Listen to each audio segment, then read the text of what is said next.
Our military should not be mistaken for a cable news gabfest show. Just like when you got some coffee that's too black, which means it's too strong. What you do, you integrate it with cream.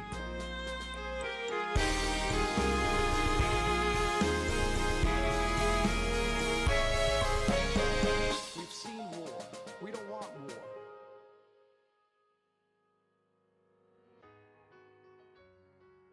It was September 27th, 2021, and the MHA fans were already beaten down and trodden upon after the defeats of Season 5. Not only had some of the series' best content been absolutely butchered by the adaptation, but one of the worst arcs in the series had gotten a great adaptation. Tensions were high, the fandom was infighting, as more and more people defected to become haters. Things were not all gloomy, however, as the manga had finally entered its third and final act, and the content we were getting was looking great, until that fateful day. Mutual blocks, accusations of switching up, and generally buffoonery took place, as the biggest upheaval in the fandom's history occurred. On one side, you had the people who would act as if they were on Shueisha's payroll, refusing to acknowledge or accept any and all criticism of the story, and that people who said these things were simply doing it for the clout. On the other hand, you had the people that didn't need an alarm clock, as their hatred woke them up, ready to call anybody who mildly praises the series a dick writer. There existed a middle ground of people who legitimately enjoyed or criticized the series. However, due to the sheer polarization at the time, one side or another would lump you in with the other. However, it wasn't always like this. Act 3 of My Hero Academia in online spaces started off with immense hype that had just featured some of the series' strongest chapters to date. Hawks vs. Twice, Deku vs. Shigaraki, the Dabi reveal, Toya backstory, Chapter 305, and of course, Chapter 306, which ended Act 2. Season 5 was, to put it bluntly, a shit show, but people still had manga chapters to look forward to. As Act 3 progressed, however, the tide quickly changed. A series that ultimately relied on the potential of, this is great setup, I can't wait to see how it's executed later, now finally had a timer placed on it. MHA spent much of Act 1 and 2 doing setup, and Act 3 meant it was time for execution. But people began to worry about executing the massive scope of the series in just one act. But Act 2 was super long, so it'll be fine, right? As people perceived that chapter quality got worse and worse, the polarization of the fandom only grew. However, it only really grew on one side, the side of toxic positivity. Don't get me wrong, it's not a bad thing at all to enjoy the story or not enjoy it at all, but people would genuinely begin to go out of their way to harass and attack people for simply posting criticism, running people out of the community, or continually following them around to make fun of their takes. It was genuinely just weirdo behavior, as people who based their entire personality off of a manga took it as a personal attack when you said something was mid. On top of all that, Horikoshi's health in the final stretch of the series was clearly declining. Rapid pacing, occasional 11 or even 9-page chapters, a multitude of unexpected breaks, and unfinished chapter art. What makes this especially sad is that multiple other mangaka like Oda, Tabata, or Gege around this same time were given month-long breaks or even more to prepare for their final act. Whether Horikoshi refused it or just didn't try to take one is unknown, but it also likely contributed to the declining quality of the series. Whether you dislike Act 3 of MHA or not, Horikoshi and by extension all other Weekly Shonen Jump mangaka deserve better. The weekly production cycle is disastrous for numerous people like Kubo, Togashi, or even brand new authors like the one of Ruri Dragon, who already had to take a hiatus. This sad reality, however, was used against people as ammo for wanting a better series, stating that by wanting more from MHA, you actually want Horikoshi to work himself to death, genuinely leveraging human suffering to try and dunk on people on the internet over a comic book. But let's stop talking about the fandom for now, and let's talk about where it all went wrong. An arc that changed the perception of My Hero Academia forever, the Battle of Villain Hunt.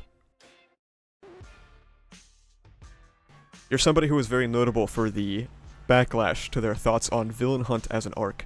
You want to tell us about that experience? In one word, disappointing, I guess. Because at that point, I had been making content for My Hero Academia for half a decade. You know, half of the time, over half of the time the manga had been running.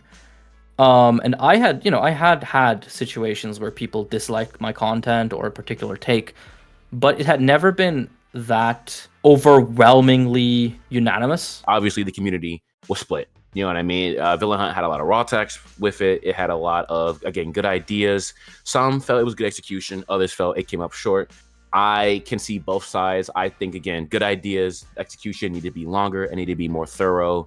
Like, I never experienced people turning on me so quickly. And I don't want to be like, oh, I got canceled or whatever. Like, I didn't. I absolutely didn't. And a lot of people, even people I didn't expect, came to like talk people down and tell them, hey, don't be shitheads to Oceans. But I guess sort of the big thing for me was how little it mattered in the end that I had made like 100 videos on MHA, mostly positive.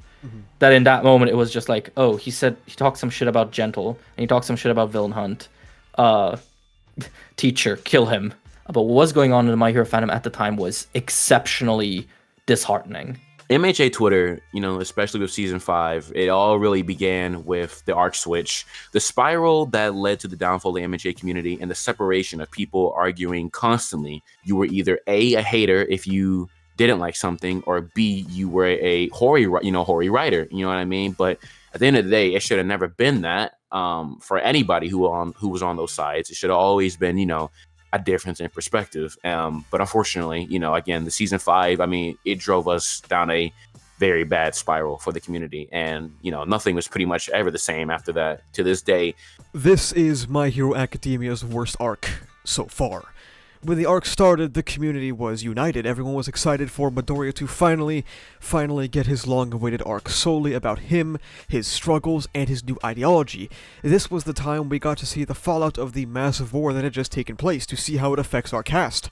These literal students, to see people react to the secrets of One For All being revealed, or about how they might react to Endeavor's dark history being revealed. Almost everything you can think about when it comes to Villain Hunt didn't happen. Of course, a story not doing what you expected it isn't an inherent negative, but also, it's not an inherent positive. People went into Villain Hunt with a lot of ideas of what they wanted, and while some people were happy with what they took away from it, a lot of people, myself included, felt it was sorely lacking. A lot of people tend to make fun of people because, oh, you're just mad the story didn't go the way you wanted, and yeah, that's how it works. We have nothing to judge stories on besides our own wants and expectations. Some people just have different wants or expectations, or are more lenient with a story going against what they wanted. The big point for a lot of people is Deku himself. My Hero Academia had set expectations for itself that it failed to live up to. Going into this arc, a lot of people were starving for Deku content, as he hadn't had a prominent role in his own story since maybe Culture Festival, which, sure, 2 seasons doesn't feel like a lot on a binge, but for weekly readers, that was 3 entire years. This arc came off the heels of what many people consider peak My Hero Academia, or the golden trio of My Villain Academia, Endeavor Agency, and the Paranormal Liberation War arc. This stretch of arcs set up Midoriya big time for a huge fall from grace, a point where he devalued himself to the point of calling himself only his power, devaluing himself to a point where he will destroy himself to achieve his power's goal. An arc in the making for 3 years, however, failed tremendously to deliver on its primary function.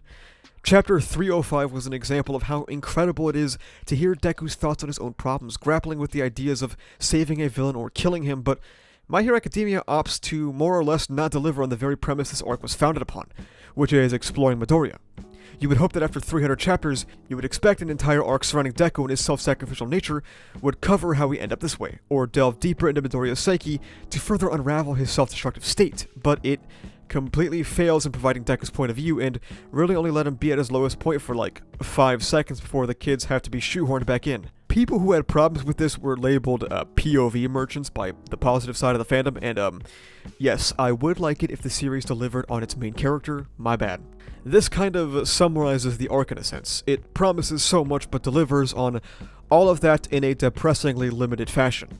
Instead of deep introspection on how Midoriya wound up here, he progresses maybe 1 step forward before being saved by his friends, but that big growth of Deku accepting people at the end felt unearned and glossed over. Chapter 317 is a perfect example of this. It's a chapter that people considered one of the best in the entire series, with hype at an all-time high as Deku dramatically dismisses All Might and chooses to go on a path alone and throw away any and all help.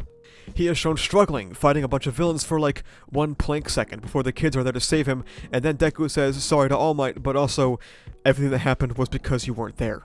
Villain Hunt feels like a SparkNotes version of the arc Horikoshi wanted to make, and it doesn't really end there.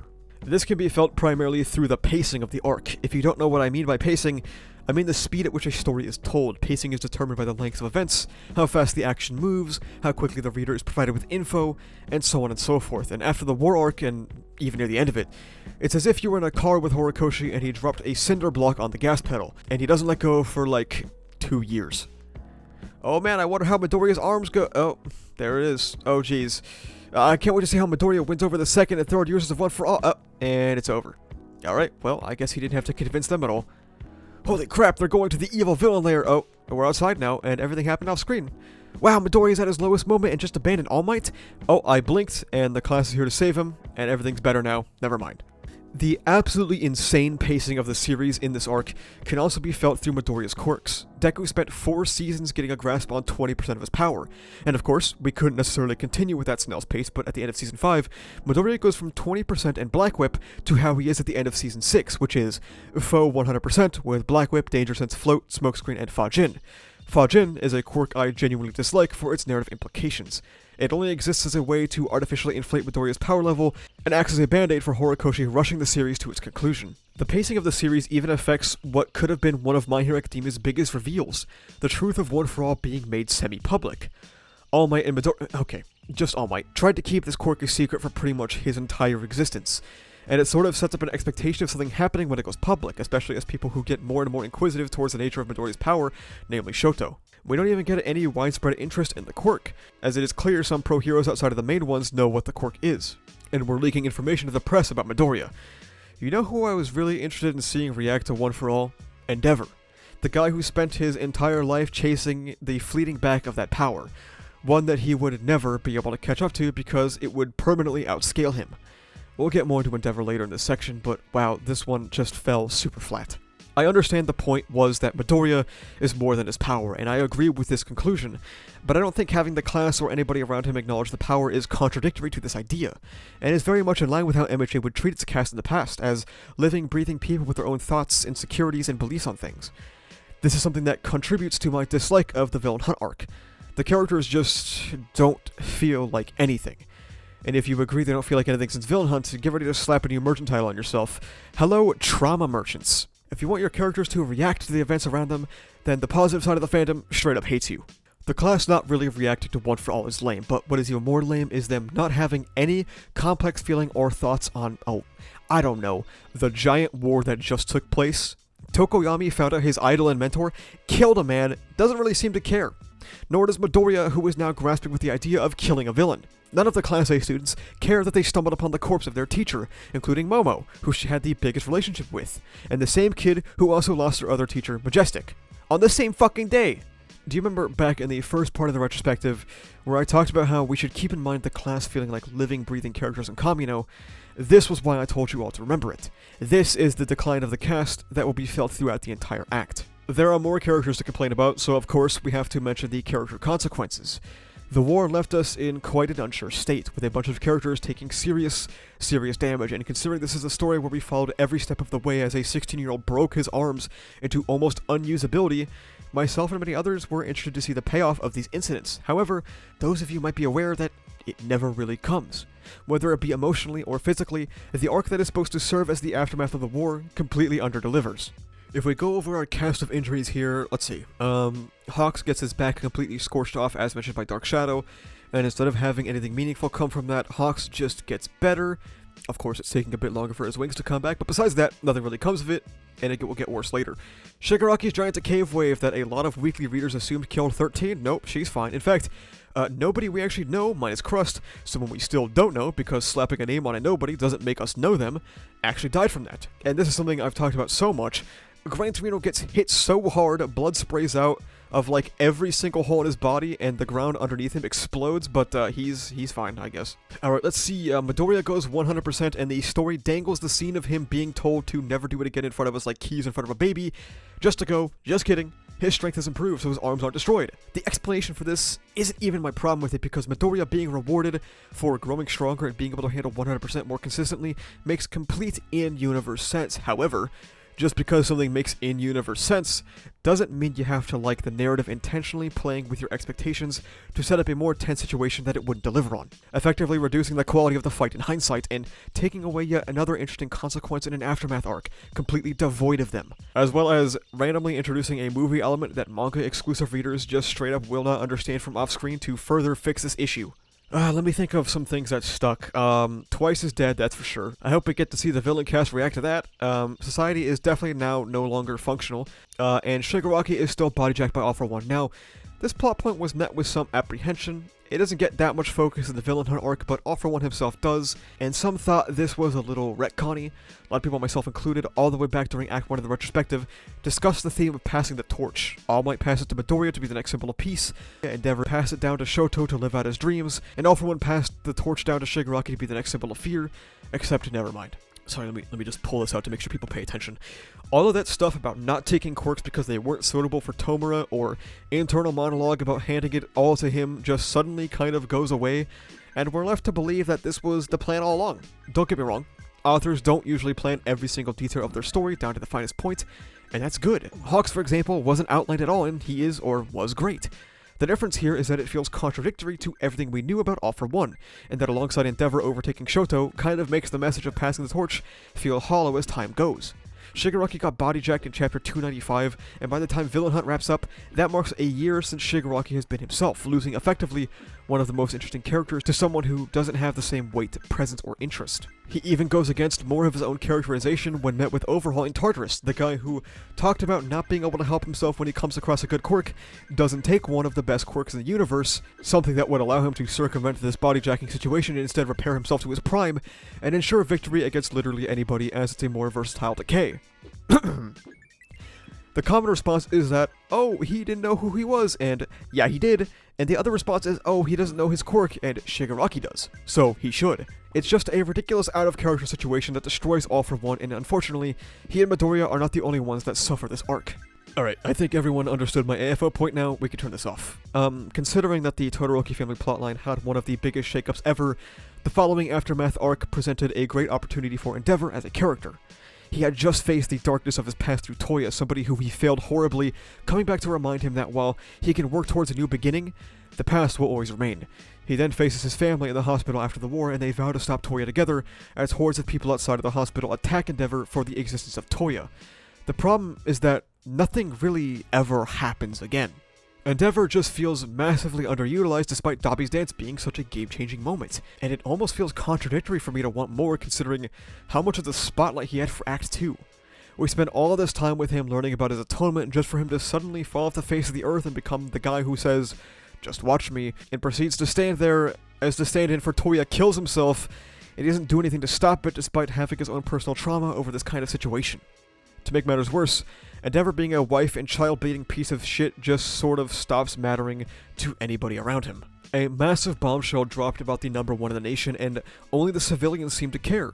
Of course, the civilians are also drawn in a mob-esque light to make them look unreasonable for not liking what Endeavor did, while the other characters of the series basically kiss the ground he walks on. I'm not expecting everyone to turn against him, and it would be quite accurate to say some people would stomach working with him to defeat All For One, but the issue is that the story never shows us people stomaching working with him, only implicit acceptance and approval of what he has done by never having any professional heroes, or even the kids, denounce him or think negatively for what he has done. We seriously got more of Frog Girl calling the class villains for wanting to save Bakugo than of literally anybody caring that Endeavor got his own child killed. Now, a lot of people take issue with me bringing up civilians being drawn in a negative way, and I would like to explain this a little bit. Explicit denunciation through dialogue or narration isn't the only way to portray things negatively in fiction.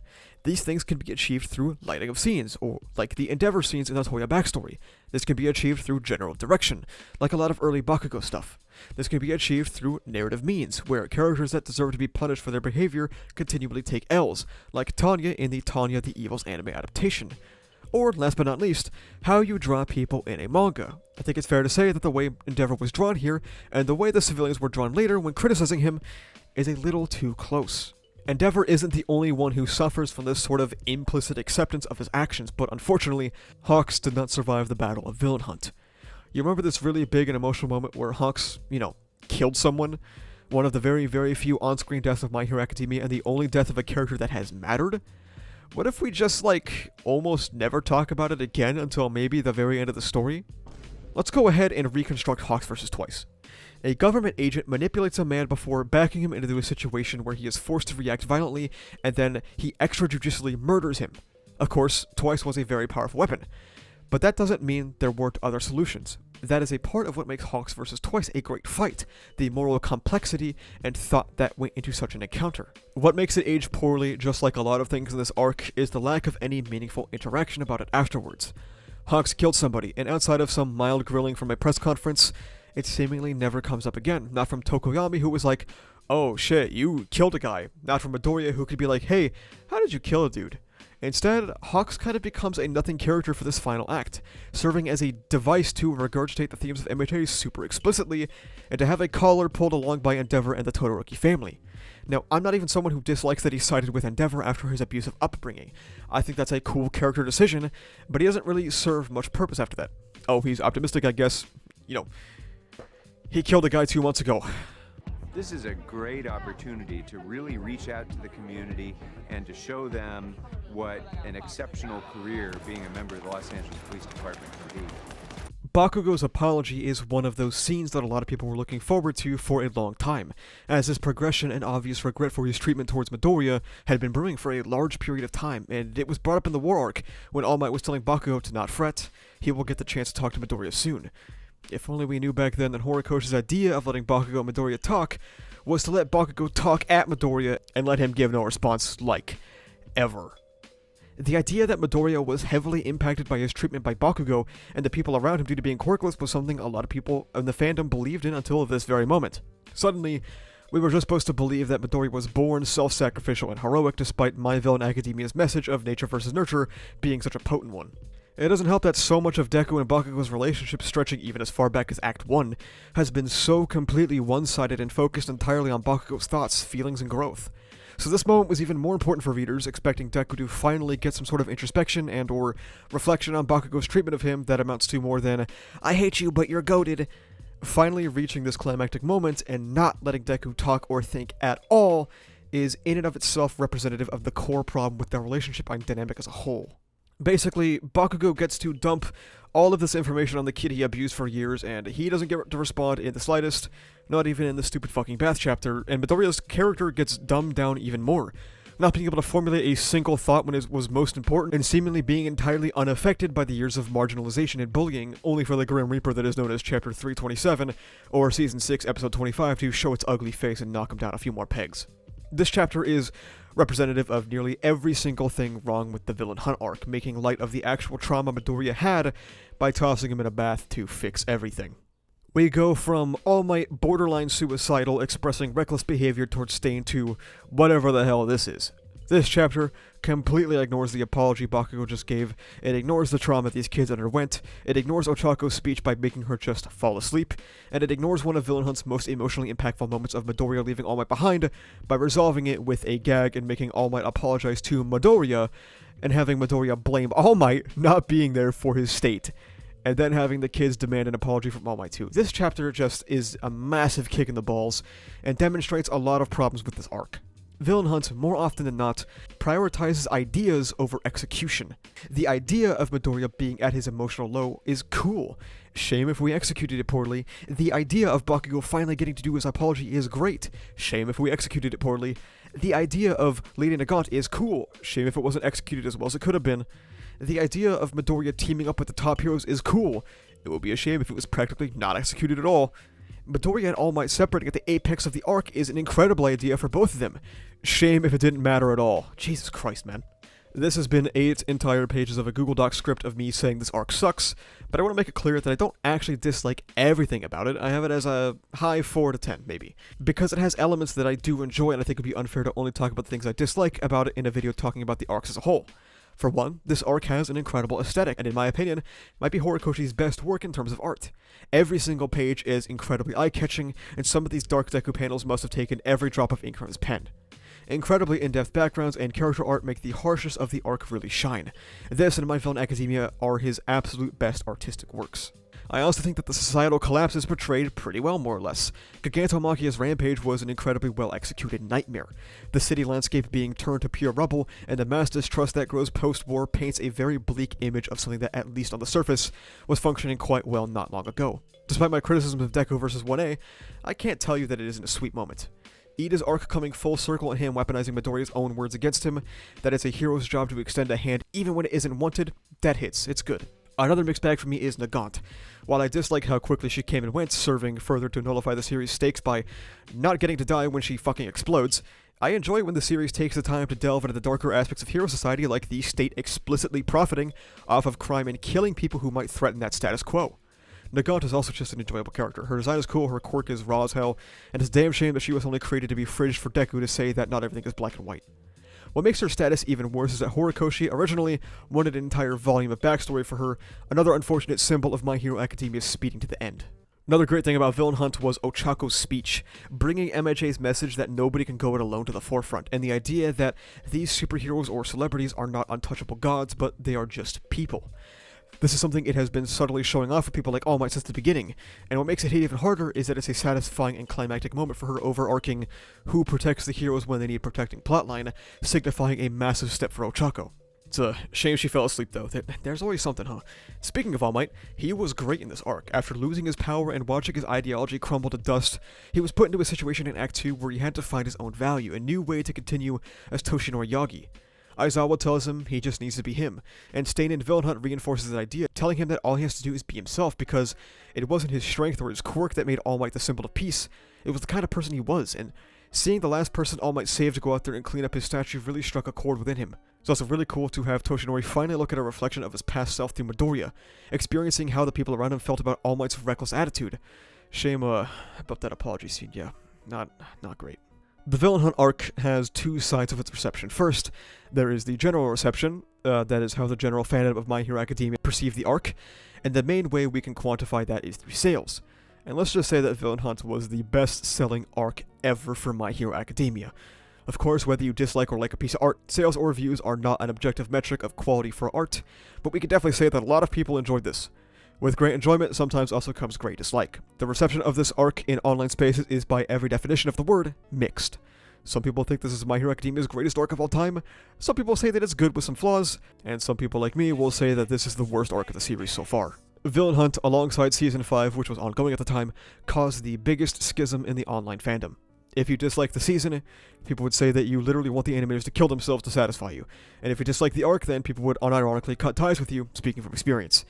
This was the beginning of the end of any unity in My Hero Academia spaces, and the following arcs would only proceed to make that worse. To me, this arc just doesn't feel like My Hero Academia. It feels like a rushed mess that no longer cares about its world or its cast, some of the rules it's established, and more importantly, some of the stakes that it set up all for the sake of hype moments over substance. If you remember in Act 2 during the War arc, My Hero Academia got a new editor, Taguchi, and from this point on, he would become the biggest scapegoat for any criticism of the series ever. Anything that sucks, blame it on Taguchi, because clearly he is an evil warlock that controls Horikoshi and is writing as if he were simply a marionette. You dislike anything about Villain Hunt, Taguchi forced him at gunpoint to do it. That's enough about this tragic battle that took the lives of many, destroyed hundreds of mutuals, and started countless bullshit shipping wars.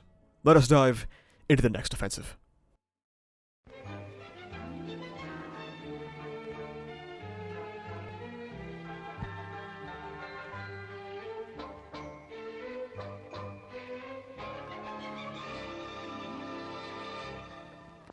And now, intermission. Refreshment time. Unfortunately for me, but fortunately for the viewer, my Season 6 takes might be the hottest takes in the entire video to some people. In summary, I find it to be the worst season of the show besides Season 5 in terms of adaptation. I think the Paranormal Liberation War Arc's adaptation was genuinely very, very bad outside of a few select moments. Season 6 is largely an issue of scheduling or allocation of time. While largely narratively unimportant scenes like Mirko versus some Nomu or boring electricity dude versus nameless electricity dude got some pretty good treatment, incredibly weighty scenes in the manga like Hawks vs. Twice or Deku vs. Shigaraki were more or less entirely carried by the voice actors' performances. You could argue the reliance on still frames in Hawks vs. Twice is acceptable because it isn't as flashy as other fights, and I guess that would be fair. Personally, I was hoping for a lot more to go into one of the best scenes of the War Arc, but I get it. Deku vs. Shigaraki is a completely unforgivable abomination of a fight scene, despite being one of the biggest parts of the war. Something about My Hero Academia's anime just feels off in general, and in my opinion it's due to the anime failing to ever keep up with the tone of the manga. My Hero Academia post-MVA felt like it had permanently shifted, taking on a much more serious tone as it approached the climax of Act 2 and by extension, Act 3. And I mean, it makes sense. We saw the crushing backstories of the main villains as they were set to collide with the hero cast, immediately followed up by the Endeavor Agency arc tackling abusive family dynamics and then going straight into the massive war that is PLW. The MHA anime, Season 5 and Season 6 mostly, never really matched this new tone of the series. The anime still feels like it's trying to look and feel like the happy, oh man, the students sure are fucking around aspect of the series from much earlier on, never really expanding or adapting the color palette, the backgrounds, the color of the sky, the lighting, or literally anything to fit the new era the series had entered. Instead of doing anything unique with the source material due to the poor schedule the staff is forced to work with, all we get is a lazily lit series of still frames that recreate manga panels that feels like the equivalent of the series soy-jacking at us going, oh my god guys, look, it's the manga panel you like, holy shit, please buy the new volume so you can see it in better quality. What really stands out to me, and apparently a lot of the community as people never shut the fuck up about it on Twitter, are the blue skies. No matter the intensity of the scene, no matter the tone of the moment, you will see the copy-pasted fuck-ass blue sky with the same stupid goddamn Musa clouds over and over again, coupled with the permanent midday lighting that has plagued the anime for years. PLW has some of My Hero Academia's darkest moments, and it doesn't even feel like the series tries to capture that, with the only standout moments in terms of presentation being the lab scenes with Mirko and Ochako vs. Toga. Everyone with a sore throat on Twitter coming to defend the season said, well, it's the middle of the day, what are they supposed to do, make the sky red? You know, if only there was an example of a scene where the anime staff got to take creative liberties. Gee, I wonder if the sky is ever red at night. Deku vs. Shigaraki was one of the two scenes that I was most excited for in this adaptation, and holy shit, it was really bad. If you look at the manga, every hit from Deku feels extremely weighty and actually dangerous for Shigaraki. If you take these same hits and apply it to the anime, of course, Dabi's dance was animated pretty well, and Ochako vs. Toga answers these complaints directly, using super unique direction and lighting to really elevate those scenes in the manga. However, the rest?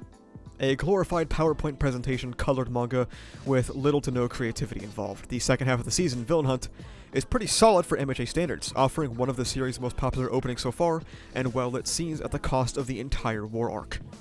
My Hero Academia's worst arc so far indeed got the best adaptation in years. It didn't nail everything. The apology scene looked pretty bad, and in an even more unpopular opinion, the Nakamura cut that everyone is ready for every season of My Hero Academia just didn't really hit for me.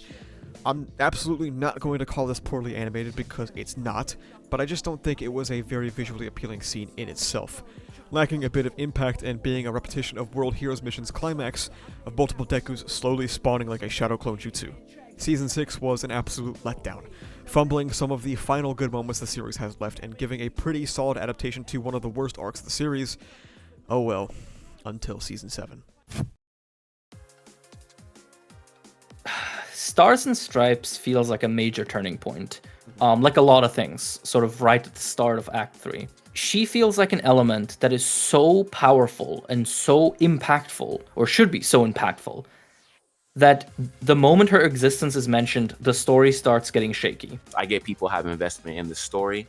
I get people have investment in the community, but you know, at the end of the day, it is just fiction. And there are many times where I've felt like, you know, we cannot act like these aren't people behind these screens over a story. But that is exactly what happened. You know, you've been your own, you know, you've had your fair share of it. I've seen a lot of, you know, the closer boys deal with it. And unfortunately, it became more irreparable as time went on, you know. The fact that she never came up before is not a deal breaker by itself.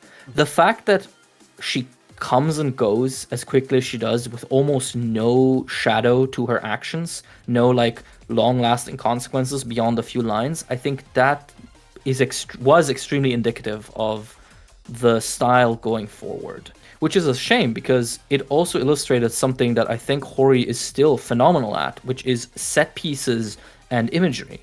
I try to always encourage people to see perspective, you know what I mean? Because fiction will never be universally agreed upon unless it's, you know, like a genuine common sense type thing, you know, character arcs, you know, developments of characters and plots, stuff like that.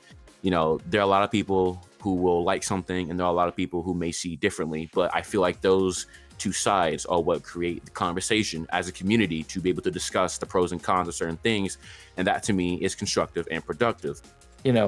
I've said it when it started, and I will keep saying it forever.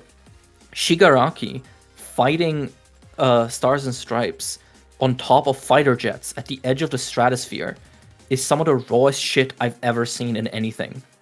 And it kind of makes me more upset that it didn't lead to more. She's kind of just a funny hiccup in the story, but also, if you want to really read into it, the beginning of the end in more ways than one. This is My Hero Academia's worst arc so far. This arc came in at a very tumultuous point in the fandom, as people had already started to comb through the series a bit more critically, with less charitability, and with less suspension of disbelief due to the Villain Hunt arc. What this arc does is, nothing? This might be the only pointless arc in the entire series. Villain Hunt is pretty mediocre, sure, but it at least gets things done and moves the plot forward. Let's get the two positives of this arc out of the way. Shigaraki having a final struggle between him and AFO for his agency after years of having none is an interesting idea, and it was raw. Yep, and that is about it. You see, the Star and Stripe arc doesn't really serve any sort of purpose in this story. Like, really think about it. Did she only exist to extend the deadline Shigaraki had for full recovery? How about you just make it longer to begin with? Did she only exist to reduce Shigaraki's power level by destroying a bunch of his quirks we didn't even know about? Well, then just don't give him those quirks. We also learned in a volume extra that she destroyed Shigaraki's regeneration, retroactively giving Star and Stripe a purpose, only for the same paragraph to say that he just got another version of it from a Nomu and it works again. So, like, what the fuck are we doing here? Did she exist to address why the heroes were getting no foreign aid? No, that was already addressed explicitly by saying that now that the Hero Public Safety Commission has fallen, the necessary paperwork to request aid isn't getting done nearly as fast as it could be, something that probably wouldn't change over Shigaraki's 7-day deadline. Does she exist to show off Shigaraki and All For One's merger? I guess technically, but if she was removed from the equation, basically nothing would change. That's literally her existence summed up. If this arc didn't happen, what would be different? We wouldn't have access to jets, I guess that's about it. Star and Stripe comes in out of nowhere, introduces one of the most powerful and rule-bending quirks of the entire series, and then dies. Number one K9 English teacher. She basically makes quirks even more like quirk magic. We started in Act 1 understanding that they were like muscles, and of course, we had some strange deviations here and there, like with Dark Shadow or One For All, but they made sense. Act 2 rapidly expanded what a quirk was, really doubling down on the idea of vestiges and vestige realms, or integrating quirk factors further, doubling down on copied quirks, a science that should fundamentally change the world but sort of doesn't matter. And then SNS comes in, adds a godlike power, and then lets quirk vestiges fight each other? Whoa. Also, can we ask what the hell copying quirks is? How is this not a big deal? A lot of quirk science in this series just doesn't really matter. When you combine her sudden introduction to the narrative with no prior mentions despite having ties to All Might, and a never-before-seen height of power, and her immediately dying to allegedly nerf Shigaraki, her purpose in the story sticks out like a sore thumb. She was introduced to bring Shigaraki down to a more manageable power level, something she didn't actually do at all, only deleting quirks that have gone unused or unnamed for the sake of it, and to extend the deadline of Shigaraki's perfection, something that could have been done by just not setting it arbitrarily low in the first place. That is what is so mind-boggling about Horikoshi's decision to do this beyond, quote, I want a Dragon Ball Z fight, end quote. All of the problems she was made to solve could be solved realistically by just not writing the story the way he has. Don't make Shigaraki so powerful, so he doesn't need to be nerfed, but also, you don't even nerf him anyway. Don't make Shigaraki be done in a week, so you don't need to delay his perfection. Star and Stripe is introduced to solve problems that didn't need to be solved, all the while showcasing a massive issue with My Hero Academia. It sort of feels like the power level is getting out of control, no? This is likely a consequence of the rapid pacing of Act 3 discussed earlier, as PLW left Shigaraki at an absurd power level. Villain Hunt propelled Deku from 45% to pseudo 100% with all quirks, and this arc introduces an almost all-powerful god that gets one-shot by another all-powerful god. Shigaraki got so powerful that people perceive this arc as only a means to nerf him, even if it's true or not.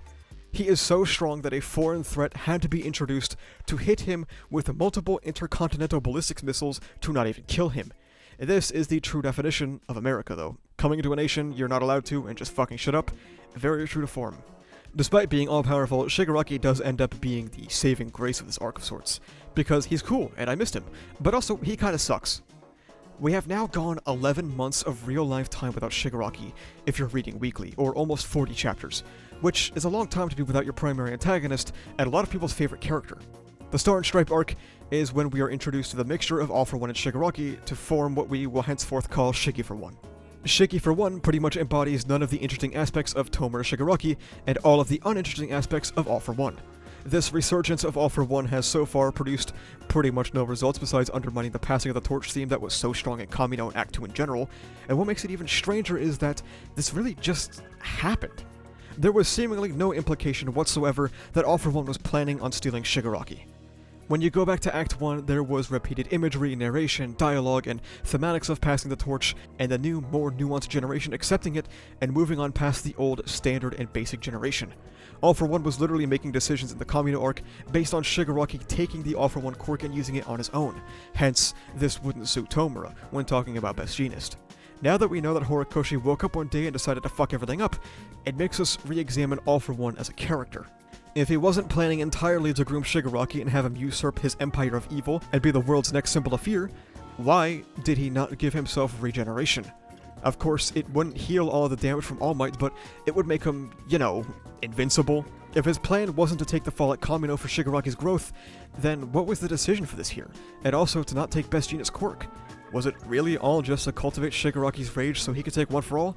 Why didn't he have Shigaraki work on taking it independently by just gaslighting him further? You know what, no, it's not even gaslighting. One for All would be Shigaraki's biggest obstacle. Just tell him to take it, then bodyjack him? Wouldn't the melding of minds mean that the rage is no longer there to take it because All for One doesn't possess it and now occupies half of Shigaraki's mind? This doesn't make any sense. The missed potential of this arc is just astounding. We finally get involvement of other nations only for it to not matter. We get introduced to not only one of the most powerful people in the world, only for her to get insta-gibbed, and she was also a disciple of All Might, yet we get no interactions between her or All Might, not to mention the entire cast or Midoriya. This was certainly one of the decisions of all time, an absolutely mind-boggling occurrence, and this leaves us with one final point for this thankfully short arc: women in My Hero Academia. This is a pretty hot-button topic, and the introduction followed by a subsequent death of Star and Stripe really only exacerbated the issue. The treatment of women in not just My Hero Academia, not just in shonen, not just in anime, but Japan as a whole, is an extremely in-depth topic that is likely not suited for a My Hero Academia retrospective. The truth is, though, misogyny and treating women only as trophies or objects is something that is still pretty pervasive in Japanese culture. Not to imply that they are the only nation with this issue, as someone will likely comment because someone does every fucking time, but the series is made by a Japanese guy, so it's important to have that context. The women in this series are an extensively, and I mean extensively, discussed topic. Very many people find their representation to be lacking, and many people also think that some of their portrayals indicate that Horikoshi is a misogynist.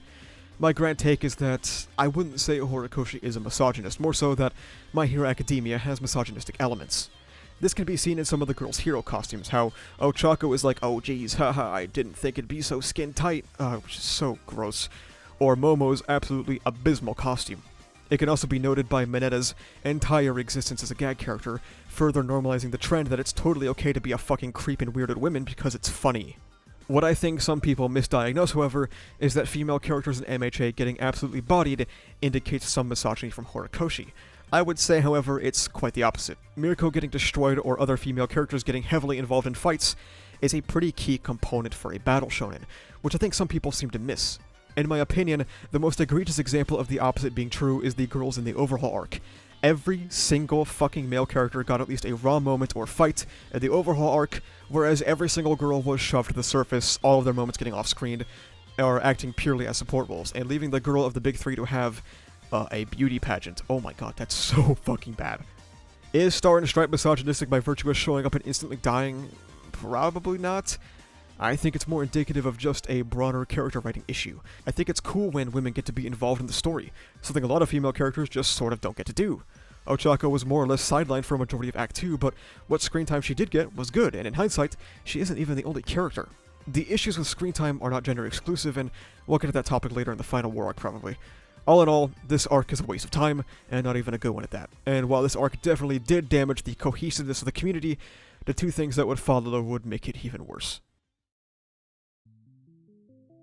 Around the time of the Traitor plotline was that the whole class disagreement, what happens if Deku, ends up being somebody that doesn't reach out his hand one time because, reality seeps in, you know what I mean? But we never got that. And sure, that led to the whole empathy merchant argument, I guess stuff. And, while I do have, it's kind of hard to say, like, you can't see where that person's coming from because Deku has always been a very empathetic kid, and that empathy is what has attached a lot of people. But at the same time, those moments where he's not necessarily so empathetic and kind all the time are those moments that can really showcase that growth and that sternness of how things have developed for him and his life as a hero. Honestly, by that point, I was already pretty tapped out.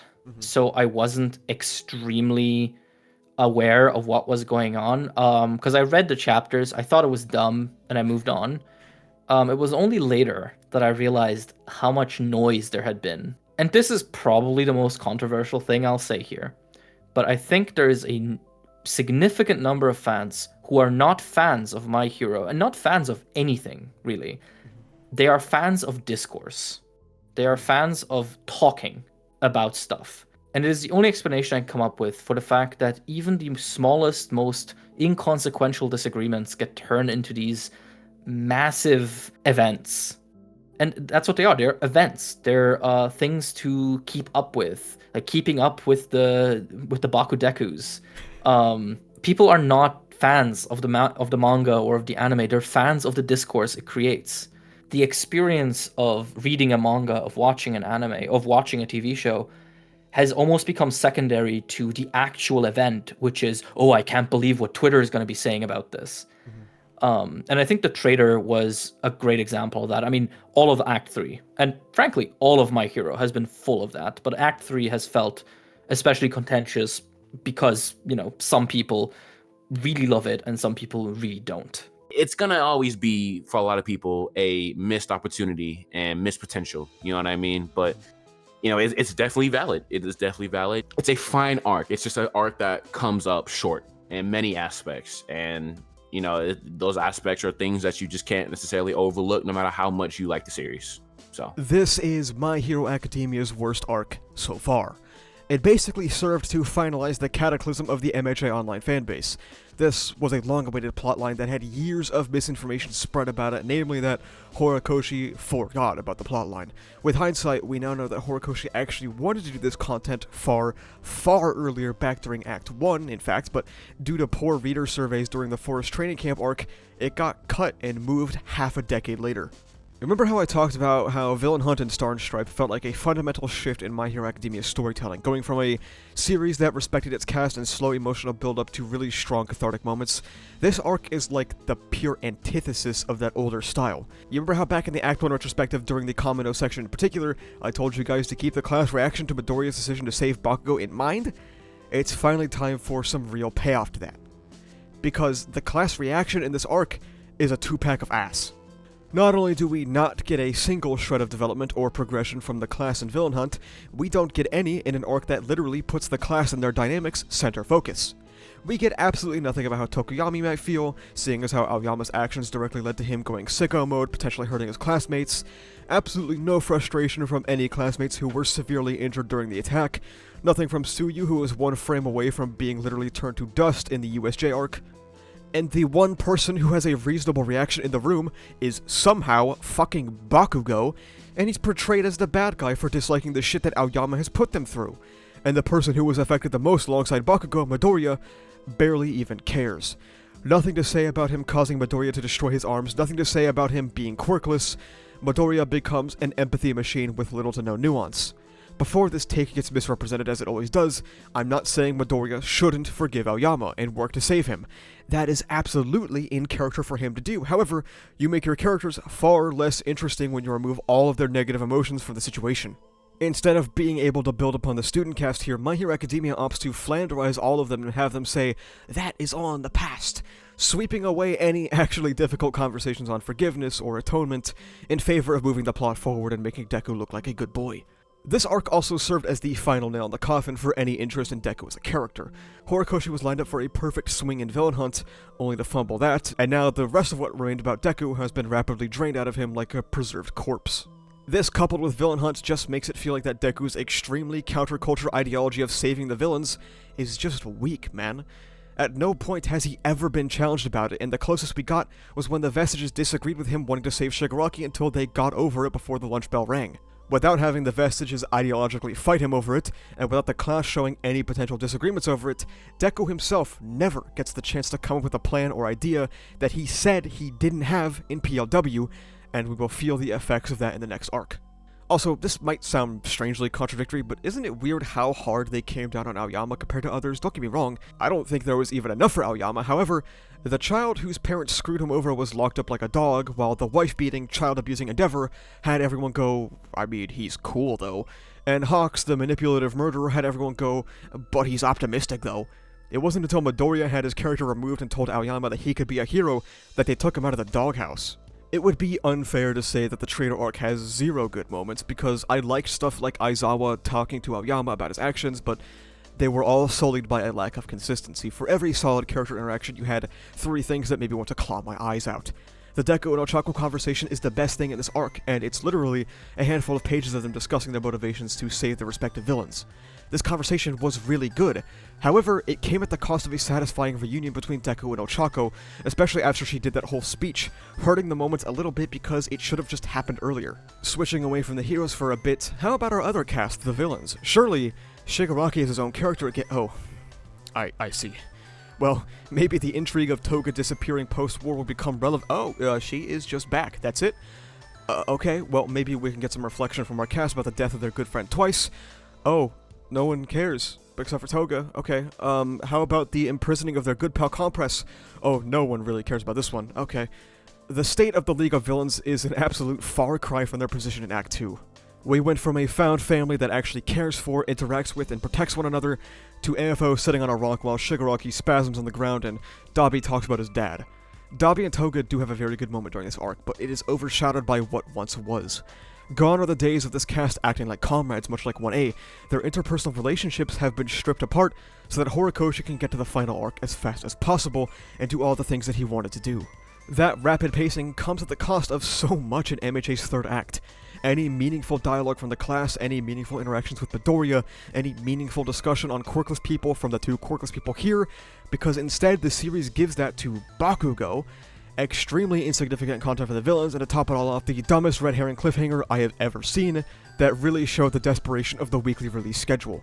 Ironically enough, the hilariousness of the MHA community came off the heels of this chapter cliffhanger.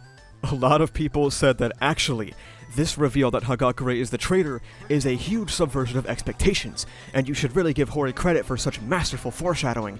Then, next chapter, it was Aoyama. Then the narrative shifted to, this Aoyama reveal is a huge subversion of expectations, and you should really give Hori credit for such masterful foreshadowing.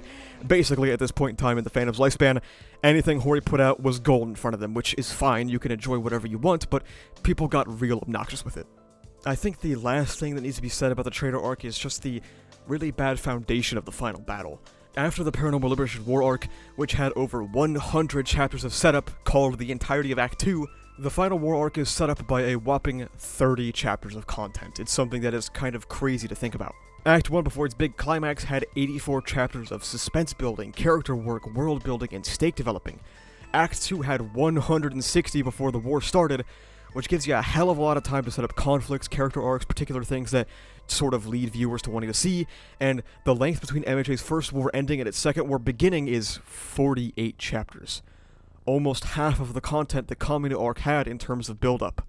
This means that the end of the Traitor arc that is supposed to serve as the segue into the story's literal last arc comes across as rather uninspired and bland, dealing with a couple of things fans actually wanted to see handled before jumping into the final conflict of the story, and basically using a far more incompetent repeat of PLW's premise. But instead, lacking the build-up to make an experience that lacks the finality and grandeur that a final arc for something like My Hero Academia should have. I will say that I like the structure of the final arc in the sense that there are multiple locations, multiple battles spread out, with different types of strategies being implemented, but just, solely looking at that doesn't mean that the execution of each of these areas are going to be as flawless as they need to be. The racism subplot, again, I think that could have been a good idea for MHA. I think it was a good idea for MHA to include something like discrimination. But again, with the lack of build-up throughout the series, outside of Spinner, mainly looking at the hero side, you know what I mean? It came up short, and it also really provided kind of like a very like basic solution, you know, be better than this. It's like, okay, yeah, you know, obviously we want you guys to be better, but what is the insurance plan to ensure that them trying to be better is not taken for granted? The moment where I was just like total clarity and oh, this shit is about to fucking stink forever was Bakugo and Edgeshot, because that chapter released and I was just laughing like at how stupid this was. And I open the app and the first thing I see is like a 7-tweet thread defending it, saying that, oh, actually this is super thematic. And I think that was the moment where just I saw this, the singularity.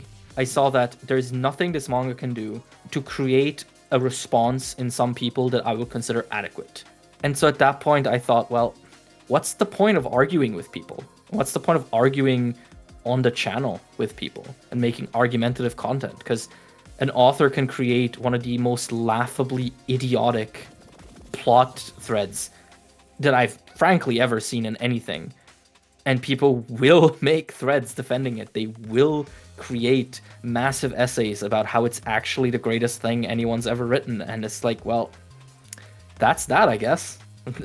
There's no conversation to be had there. But, you know, of course, this wasn't the only thing. I started getting really skeptical about the series basically when Mirio returned in the first war. Because I thought that was just horribly mishandled. And then after that, it was just thing after thing. Mr. Compress, which was just bizarre. The way the series was dealing with the 6 quirks and the way Villain Hunt was structured. And so by the time we got to stuff like the Traitor and Bakugo, I was just so tired. And yeah, so that was sort of the big catalyst, I guess. I think that Act 3 is a combination of the good, the great, the bad, the ugly, and the worst of MHA. A lot of it, I feel like, is Hori doing a lot of experimentations, a lot of it leaning more so towards the cooler and raw side more than the Hori that a lot of people have grown to fall in love with, considering Act 1 and Act 2 with his thoroughness on it now. I think that really what is going to make or break this arc is, you know, the climax. And obviously that should be, you know, the norm for a lot of arcs. But, you know, the whole thing about MHA is that it's been a superhero story being more about just beating the bad guys and throwing them in a cell. This whole thing about saving is very crucial if Horikoshi does not handle Deku and Shigaraki the way that not only it needs to be handled, but the way that I also, you know, personally as a fan just feels like it needs to be handled, then, you know, Act 3 as a whole might as well just be a bust. This is My Hero Academia's worst arc. It also serves as the worst weekly experience of the entire manga, not because the chapters themselves are bad, which they are, but because Horikoshi's health was at its worst ever. I mean it when I say I have never seen such an inconsistent release process from any manga in Weekly Shonen Jump. Multiple announced breaks, multiple unannounced breaks, that even caught the magazine off guard, meaning that MHA was still in the table of contents, some of the lowest page counts I have ever seen, sometimes reaching as low as 7 pages, all sort of leading up to a miserable week-to-week experience for both the author and the reader. This, for me, is when I was really burnt out on MHA the most. At the start, I was excited because I expected Horikoshi to really come back to his senses here, because I believed we would finally see all the things he was waiting to do, all the scenes he was waiting to execute, only to find out the things that he wanted to execute, fucking sucked for the most part. As the arc went on, I just made less and less MHA content until we were almost at the finish line, and I couldn't even muster up more than an MHA video every couple of months, and at the time of posting, I haven't posted one in almost a year. This is a really, really big arc, so to go through with it, we sort of have to start at the beginning with its problems. To start, the foundation of the entire war arc, which rests upon tricking All For One in a battle, relies solely on something the series established as a hard rule of someone not being able to do something. Shinso, way back when, was explicitly mentioned to not be able to use his quirk to make other people speak, and the only explanation we have as to how he circumvented it is that he, trained really hard, so now we can do it. The start of the entire arc is just an ass pull for the sake of the narrative convenience. This arc is actually full of contrivances for the sake of plot. The next one happens a chapter later, when Toga, a girl with regular human strength, is somehow able to pull Deku through a portal and away from his battlefield, despite him being dozens or even hundreds of times stronger than her. It's not as if he doesn't have full cowling active either, because in chapter 345, right as he's being pulled in, you can literally see the lightning around him. For the sake of the plot, Midoriya had to not react to this whatsoever so he can get pulled in and have his moment with Toga, which was fine, but just because the moment itself was fine doesn't mean that the execution is retroactively improved. It feels like Horikoshi has a lot of ideas or scenes in his head, and when it comes time to execute them, he doesn't really give a shit. He just wants to, smash his action figures together. Take, for instance, Hawks' new and improved wings. Back during PLW, we had expected his back to be completely incinerated, as we were literally told this by character dialogue. Then it seemed it wasn't completely destroyed, but just mostly, and now he's pretty much fine. In fact, they're so fine that Horikoshi was able to pull prosthetic wings out of his ass, because apparently he would be able to control those somehow, like with his mind or something. Ultimately, Hori had ideas for Hawks in this fight against All For One, and remembered he burnt his wings to a crisp, so he just went, fuck it, no I didn't. The entirety of the final act of My Hero Academia is like a desperate attempt for Horikoshi to get to this arc, to do all the things he wanted to do, but realizing he hasn't laid the foundation or the groundwork to do all of those things. Becoming a series that prioritizes the idea of how cool something might be, rather than the execution of that idea. To reuse an example from a previous video I made, Horikoshi wanted to introduce the idea of Mina stumbling across the person who killed Midnight, but never actually laid any of the groundwork for that moment, making the dude, for absolutely no reason at all, mention killing some random UA schoolteacher within Mina's earshot, something that is especially hilarious considering the series didn't even try to make us connect with the class's feelings of grief from her death. I'm not entirely certain how to tackle an arc that is pushing 80 chapters, so I'm going to take this video step by step, talking about every battle and their respective character roles individually, minus the nobodies, and examining it and how it all holds up, inconsistencies, contrivances, character assassinations, and all. Think of this as a way to discuss how the series capped off particular characters. Timestamps will also be in the description in case you want to hear about a certain plotline or fight. The first fight we were going to examine is Endeavor and Hawks vs. All For One. This fight, more or less cool. It has stuff I really don't enjoy, but I think it's overall pretty fun. Hawks having prosthetic wings is very stupid, but I've already discussed this. The art during this fight is phenomenal, as we get to see Endeavor encounter the enemy you would never really expect him to come up against, after being blown away with one blast back in Kamino. AFO has been weakened so much over the series that Endeavor can now easily put him on the ropes. He's getting his ass beat, so he pulls out his secret little card of, I was responsible for Dabi to some extent. We'll get to this backstory later when we touch on the Shoto versus Dabi stuff, but my initial impression is, I mean, it's alright, like... All For One being involved in something again is pretty boring, but it's also one of those things where I don't know how Toya would have logically survived being that. And to reel us back in from Endeavor's rage moment are Jiro and Tokoyami coming in to challenge someone who once instilled dread in those around him. A lot of people do not like this inclusion, for me personally, everything having to be shoved in volume extras, like the entire event that led to Dabi fleeing the orphanage, or the aforementioned volume extra that gives SNS a purpose only to rip it away. This is when you could really tell the pressure was on for Horikoshi. Story details being flubbed to be put in paragraphs and volume extras, noticeable degradation of art quality at times, chapters that kept getting shorter and shorter, and at some point taking a break week every other week, sometimes sudden break weeks. My Hero Academia has inadvertently become the poster boy of Weekly Shonen Jump overwork. Let's face it, producing 14 to 18 pages of content every single week is an impossible task barely kept together by people passionate about what they are doing and being exploited every step of the way. You see it with Oda, you see it with Kubo, you see it with Togashi. All of these people are being harmed to produce content for shareholders, but because this is what they have always dreamed of, they just allow it to happen. Especially when coupled with Japan's culture of accepting our circumstances and shutting up. Is it possible that some of these, in my opinion, awful writing decisions are a result of being put through a weekly meat grinder? Absolutely. This release cycle runs completely opposite to creativity and art, and unfortunately, during this final stretch, Horikoshi never lets up. No big break, just pain. As even other artists tweet out wishing for his health, he continued forward. The same guy who wrote the arc about working so hard that it hurts you never gives himself time to rest, feeling beholden to shareholders and having nightmares of My Hero Academia getting axed even though he's in the final arc and 400 chapters deep. Unfortunately, at the very end, the exploitative practices of Weekly Shonen Jump dragged My Hero Academia down even further, and it's apparent.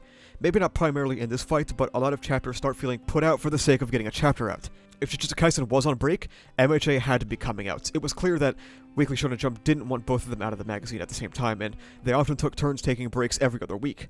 And a lot of these chapters are definitely a result of that requirement, but, let's actually talk about the good parts of this fight real quick. The tail end of this fight has a lot of projection coming from Toya and onto Shoto, as he refers to him as a half-baked puppet that will never amount to anything. I mean, the writing is on the wall for that one.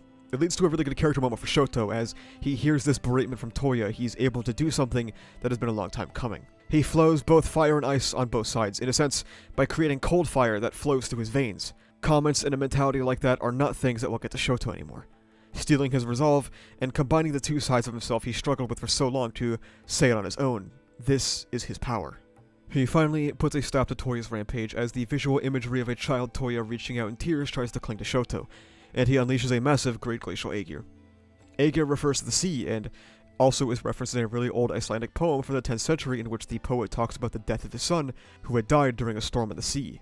And the author talks about losing his son by slaying the sea. It's also in reference to Ayashyanmar, a symbol of both power and protection. Power is Shoto's whole thing, Glacier is in reference to preserving something in ice, and protection is in reference to saving Toya from himself.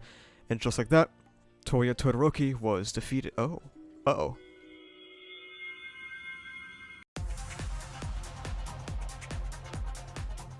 For the sake of transparency, this fight actually takes place like 25 chapters after the last one, but we're doing this now for the sake of flow. I'll be honest, I'm not the biggest fan of this fight, but I don't hate it. Dabi and Endeavor finally come face to face, and Endeavor has to deal with the fact that his son has become a weapon of mass destruction, threatening to blow up the entire surrounding area, including the evacuation line, that we just so happen to put directly under this battlefield. Perhaps not the best call. One of many strange calls made in this war, in fact. So, let's just get this part out of the way now. Getten is indeed related to Rei. I have said multiple times over the past few years that this would stink, and yeah, here it is. My Hero Academia actively makes its world smaller by connecting all of its random cast members to each other instead of being this massive, diverse world full of superpowers. Yeah, I really don't like this reveal, especially considering this is probably the last thing Getten will ever do, and also Mr. Compress, who had this massive reveal chapter and has been in prison for the past 100 chapters and counting. Dabi was able to recreate Shoto's special new move for some reason. Oh, he has ice. That's interesting. Even a lot of people who enjoy My Hero Academia still are a bit weirded out by this development. We always knew that Toya has been surviving things he shouldn't reasonably survive, and it's not like he's making giant Shoto ice ramps, it's just enough ice to protect his internal organs from completely bursting. If the criticism is that it just sort of happens and that's it, yeah, I could agree with that.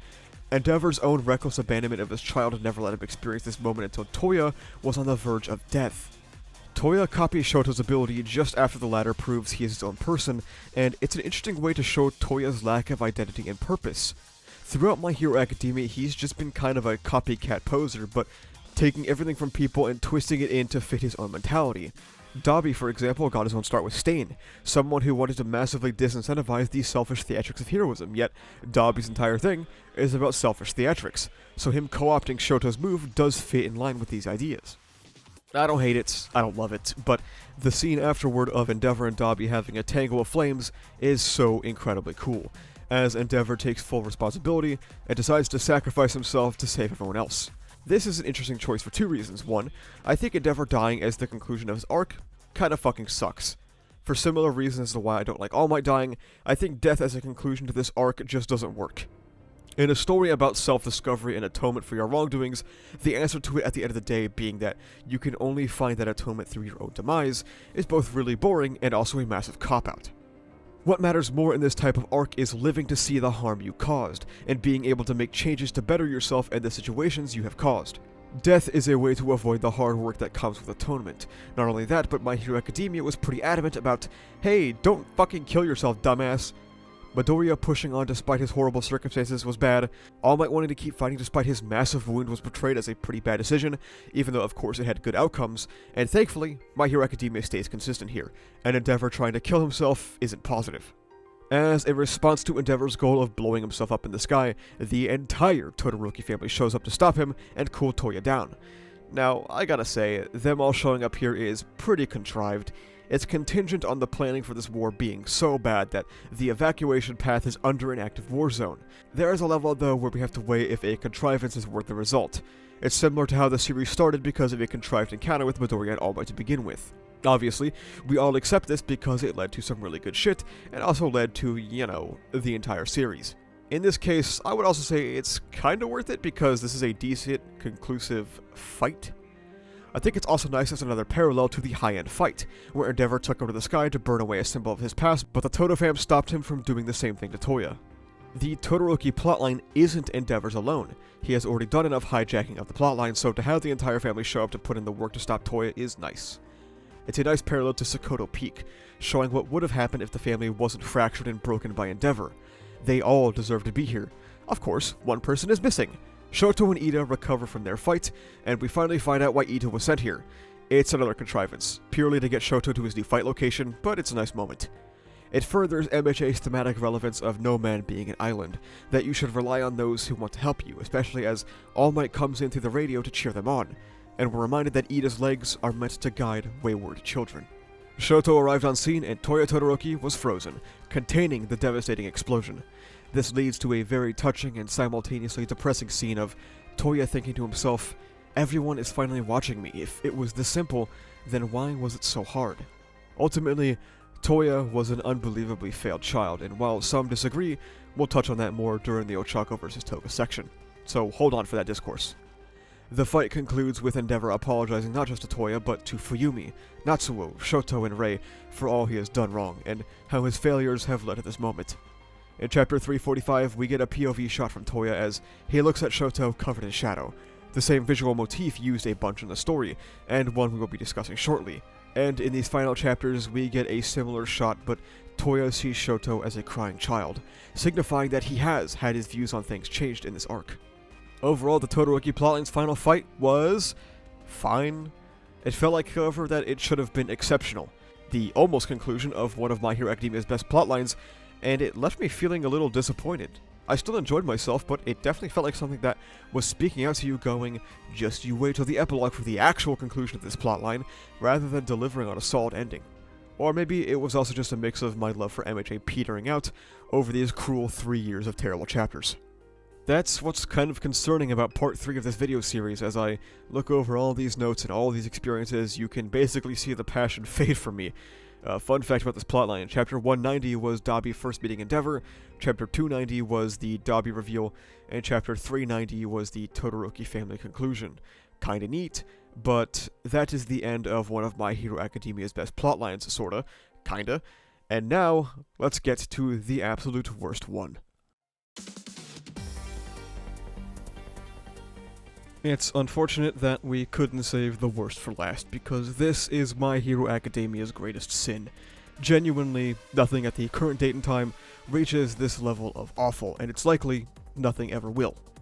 Let me set the stage for viewers at home. For seemingly no particular reason, All Might decided to send almost every minority in MHA to go fight the other minorities, despite having absolutely zero character relations. Spinner and Shoji? Nothing. Spinner and Koda? Nothing. Shoji and Koda? Nothing. Rocklock? Why is he here? All Horikoshi seemingly wanted to do was slam his heteromorphic action figures together, but halfway through realized that he was not built for this, and hastily gave Shoji a backstory to half-assedly connect Shoji and Spinner at the 11th hour. And in a worrying trend, to simplify the conclusion, our antagonist has been turned into a blubbering monster, as it becomes increasingly clear throughout the fights that Horikoshi doesn't really want nuanced interactions. We could make exceptions for Dabi because he was literally turning to ash, but he too was reverted to childlike cries of die and calling for his dad. Basically, there is a massive riot of mutants that are tired of being treated the way they are. We touched back in the first retrospective how even non-heteromorphic quirks like Shinso's brainwashing will create a slant towards people's treatment of you, and it was stated multiple times that people like Shoji have it particularly bad, like how that furry girl in the Villain Hunt arc was called a monster. It's very, very clear the allegory that is being drawn here. Heteromorphic discrimination is Horikoshi's stand-in for racism. It's a layer of separation to make it a little less on the nose. So, if heteromorphs are very clearly a stand-in for real-world racism, and they are, on the surface, rising up against multiple perceived slights on behalf of the state apparatus, but also as a result of racial tensions boiling over for decades, and they are portrayed as turning into a violent mob attacking buildings that they really shouldn't be, I wonder what Horikoshi might be referencing here. Oh, those are real-life protests that took place in the United States. I see. Now, look, a lot of people are in severe denial about this because he's Japanese, so surely he would never reference American political events, despite the fact that Horikoshi is clearly very invested in American media and American aesthetics, and understands pretty well how we move in times of war, and made an entire manga that is clearly heavily inspired by American comics. Yeah, absolutely not. Look, let's set aside the fact that authors take inspiration from other nations' history and events literally all the time, and it's only Japanese authors that are infantilized in this regard, and let's accept it on its face that Horikoshi would surely never reference America. Some people use this as a further shield to say that we are really just being specifically America-centric about this plotline, and Japan just doesn't have the historical baggage of racism like the US does, which, it's not one-to-one, but Japan definitely has racism. Ask Koreans in Japan how things are going. Here's the thing. Even if Horikoshi didn't intentionally draw a parallel here between the heteromorph riots and the US riots, it doesn't really matter. One, people have all sorts of unconscious feelings when creating art, hence these statements about all art being political. No matter what, if you dive into the social or historical or cultural or political context surrounding art, you can understand quite a bit more about its creation. Picasso has a super famous piece called Guernica. Someone could for real look you dead in the eyes and tell you that this piece isn't political, and for someone without any art knowledge, you can see how someone comes to that conclusion. However, Picasso painted this in direct response to the bombing of Guernica, becoming a worldwide known piece that helped bring attention to the Spanish Civil War. So, while you can easily look at this and take away nothing, if you look beyond the surface for more than 15 seconds, you can see that this piece was influenced by historical context. My Hero Academia takes its analogy between the US riots and this series event even further by dismissing the validity of their outrage and instead focusing it solely on the fact that they are attacking, put that in big quotes, a hospital. I put it in quotes because they don't really damage the hospital itself and don't attack any of the staff. In fact, there's a scene where the doctors stand up to the rioters and they just go in a different direction because they had no intention of killing these people. Just like real life, the discourse surrounding the event was hijacked to shine light on the potential property damage of the riot rather than the loss of life that these mutants experience. That Horikoshi highlights in the same set of events by creating a list of genocides that didn't exist until 5 seconds prior in the universe and are all Star Wars references. Durkheim was a French sociologist active in the late 1890s and early 1900s, and he was especially known for an idea that he proposed that was particularly unique for his time. That crime is a lot more nuanced than bad people doing bad things. What crime does is show the needs of humanity that were not being met by the status quo. Instead of writing off criminals for their wrongdoing, he found it more constructive to look at the root of crime, to find out what conditions of social life were not being met, and to use crime as a prelude to reform. These riots, both in real life and in My Hero Academia, are the results of decades of racial frustration, and when your entire life has been essentially defined by this oppression, the optics of your retaliation become irrelevant after years of systemic disempowerment. We can examine the usage of visuals in this plotline as well because obviously manga is a visual medium. The way the rioters are drawn is very consistent with how the series portrays people in the wrong, like we touched on earlier in the villain hunt arc. Obviously, we can draw the same conclusion here. The rioters are doing a bad thing, and of course rioting is bad. Violence is not an ideal thing to engage in, but as we touched on earlier, there is a reason for it. People don't tend to turn to mass social retaliation like this unprompted. This plotline also shows a hilarious lack of nuance by having multiple characters say that, by living in this city, other heteromorph characters wouldn't have experienced discrimination. While it's true that cities are diverse melting pots, that diversity also includes bigoted opinions and statements. And obviously, if you spend more than 3 seconds thinking about this, yes, there is racism in cities. Horikoshi's mouthpiece, Shoji, would criticize the rioters for having no plan, just attacking the hospital to free Kurogiri. Astute viewers will notice, the heroes did not fucking do anything either. They knew about the attack ahead of time, enough to put them here, but did not evacuate any of the patients, the doctors, and never moved Kurogiri. It's not like mass evacuation would have been an issue for them, as the entire premise of this arc was founded on them utilizing the warp core to mobilize the hero army in an instant. So this plotline has multiple fundamental failings. Its premise is shit, its real-life politics are shit, and its character writing is shit. Of course, just like everything else, some people will go out of their way to defend this plotline. A common argument being that people are just trying too hard to equate it to real-life issues and race dynamics, and surely, Horikoshi never had that in mind when working on this. As I've discussed at length in my Curtains Are Blue video, all art will be influenced by artists' life experiences, and so too will the viewer's perception of that art. Even if Horikoshi never intended for this plotline to be read through the lens of someone likening it to the US riots, the fact that it could be done so accurately and easily is proof enough that there is something fundamentally wrong with Horikoshi's analogy. The second defense is that this wasn't a direct response to US race riots, but just to the fact that, criticizing the mutants for having no plan, Shoji tells Spinner that he too was persecuted, and though their actions were not justified, there has to be a better way. The new antagonist Horikoshi pulled out of his ass for this plotline disagrees with Shoji, saying that he offers no other solution, and that this is a pathetic cry of his own ego, and referring to his idea as childish naivety. And for some reason, Horikoshi decided to portray this guy as if he's a fucking lunatic, with action lines and his eyes bulging out of his skull as if he's wrong. Also, Horikoshi named him Disgustus. Yeah. Shoji's lackluster response is that because of the actions here at the hospital today, their children might be the next targets of discrimination, and all I can think is, they already are. Shoji himself, in his own backstory, was the target of a hate crime. It's possible any of these hate crimes that Horikoshi pulled out of his ass and named after Star Wars references also could have included children. Children, teenagers, young adults, middle-aged people, and elderly people are all likely targets of discrimination, and seeing as how nothing about the current status quo of the story was showing any indication of that changing, it's equally as likely that this generation's children would also be victims. Another funny scene is when Shoji is telling the class his backstory in a flashback because fuck ever including things chronologically in modern-day My Hero Academia. He tells Koda and Tokoyami that they wouldn't understand racism because they grew up in a city, and leaves out Mina and Tsuyu, Mina, the girl who gets called Raccoon Eyes, and Mineta apologizes for calling Shoji an octopus, but not for being a sexual predator. Just a funny little thing. Anyway, this plotline more or less wraps up with Shoji telling these rioters that instead of standing up for themselves, they should simply expose racists until racism stops. Surely, that will work. This is actually a piece of real-life rhetoric known as, quote, sunlight is the best disinfectant, end quote. It refers to the concept of simply putting a spotlight on problematic elements so that they go away. This is a solid line of arguing if you are a 14 or a 37-year-old Japanese man. Allowing people to be openly and violently racist and hoping exposure brings them down has literally never worked. The US being a nation very familiar with the history and atrocities of the intolerant, yet even in modern day, they only continue to seize power and add even more groups of people into their intolerance. When your only solution is to shine a light on them, they are not disinfected. They only use the sunlight to grow stronger. In a study by Richard Rogers called Deplatforming, Following Extreme Internet Celebrities to Telegram and Alternative Social Media, he follows highly popular cases like Alex Jones and Milo Yiannopoulos, who have been swiftly and effectively removed from the public sphere, and with that, their audience and revenue has been reduced as well as their potential reach. It also helps to demonstrate a shift in what is considered acceptable on social media, as unacceptable content and individuals are removed.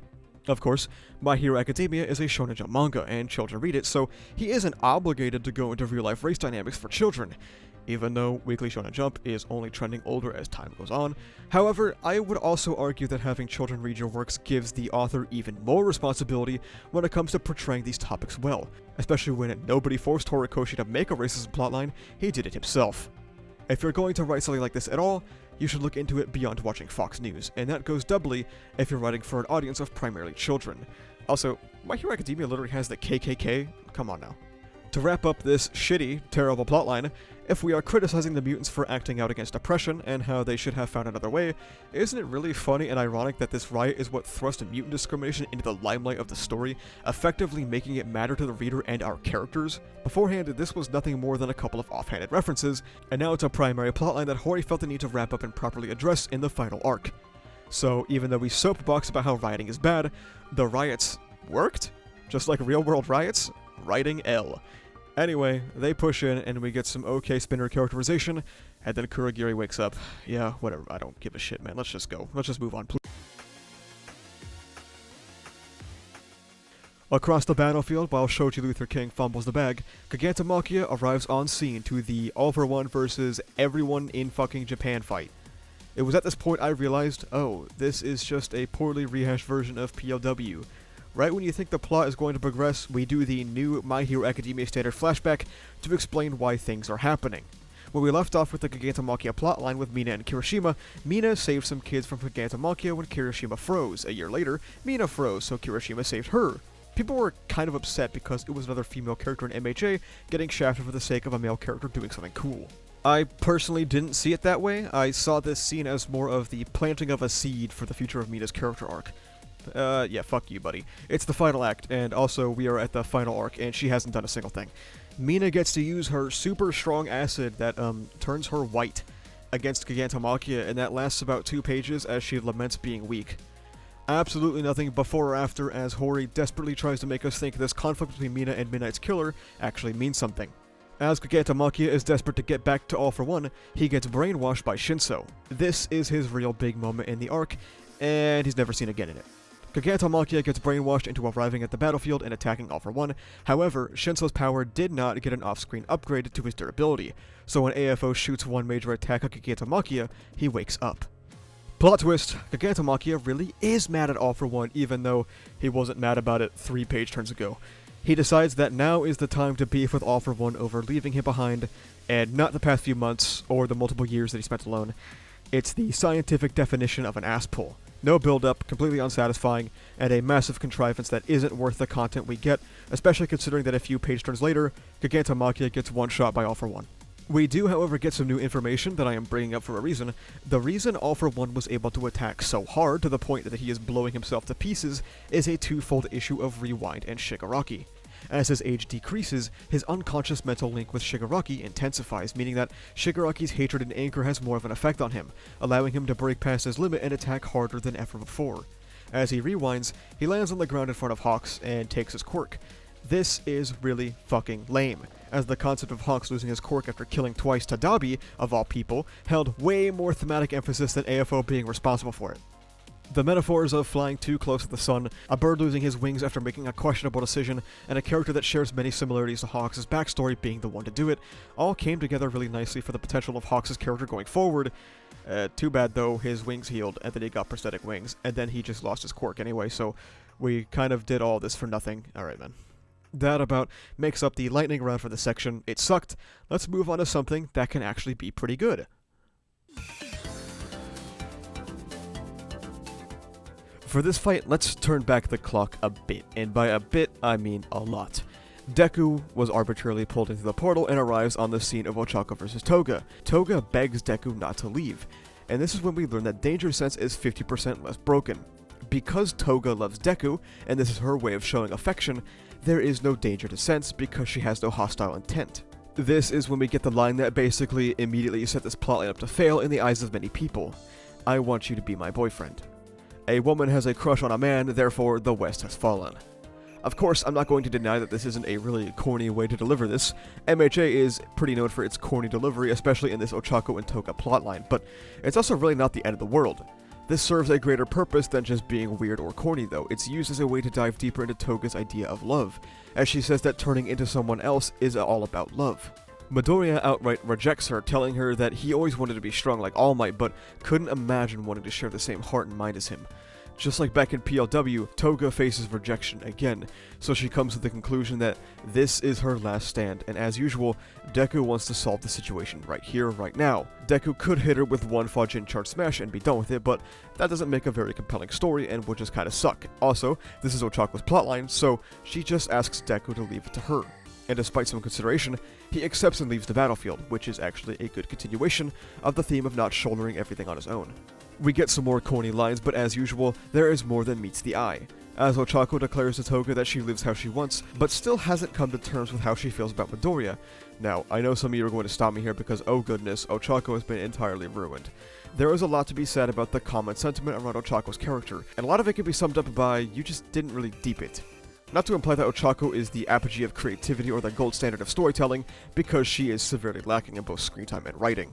But a lot of the reception to her plotline reads like a pretty lame double standard. You get Yuta Akatsu from JJK, who is all about love, and he is called Raw Goat Swag. I mean, to be fair, he is pretty Raw Goat Swag, but that same consideration isn't given to Ochako at all, who is also about love. Not necessarily the same aspects, but the common criticism is that because she has a crush on Deku, that she's a standard female shonen character and is dookie ass because of it. I think drawing the line with female characters arbitrarily at you cannot be interested in the protagonist isn't really doing the epic activism people think it is. It's just punishing female characters for being human. In an effort to prop up female characters in a genre where they generally get the short end of the stick, we have circled back to also punishing what could be considered traditional femininity, and praising characters like Nobara Kukisaki because they exhibit literally physically strong traits. A lot of people unironically think Mirko is a better character than Ochako, and like, huh? The character with absolutely nothing going on besides Hori mutilating her for fun is better than a character with an actual plotline? I'm to each their own, I guess. For those that were not paying attention, which is apparently very many of you, trigger warning, Ochako has a crush on Midoriya, and also she has poor parents. That's all, okay. But seriously, her motivation to help her parents comes from a similar place to Midoriya's, living on behalf of other people, specifically not yourself.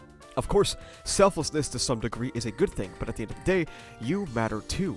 And Ochako becoming a hero to see her parents' happiness come to fruition, and putting aside her own personal life to focus on that, go together to form a core theme for Ochako, suppression.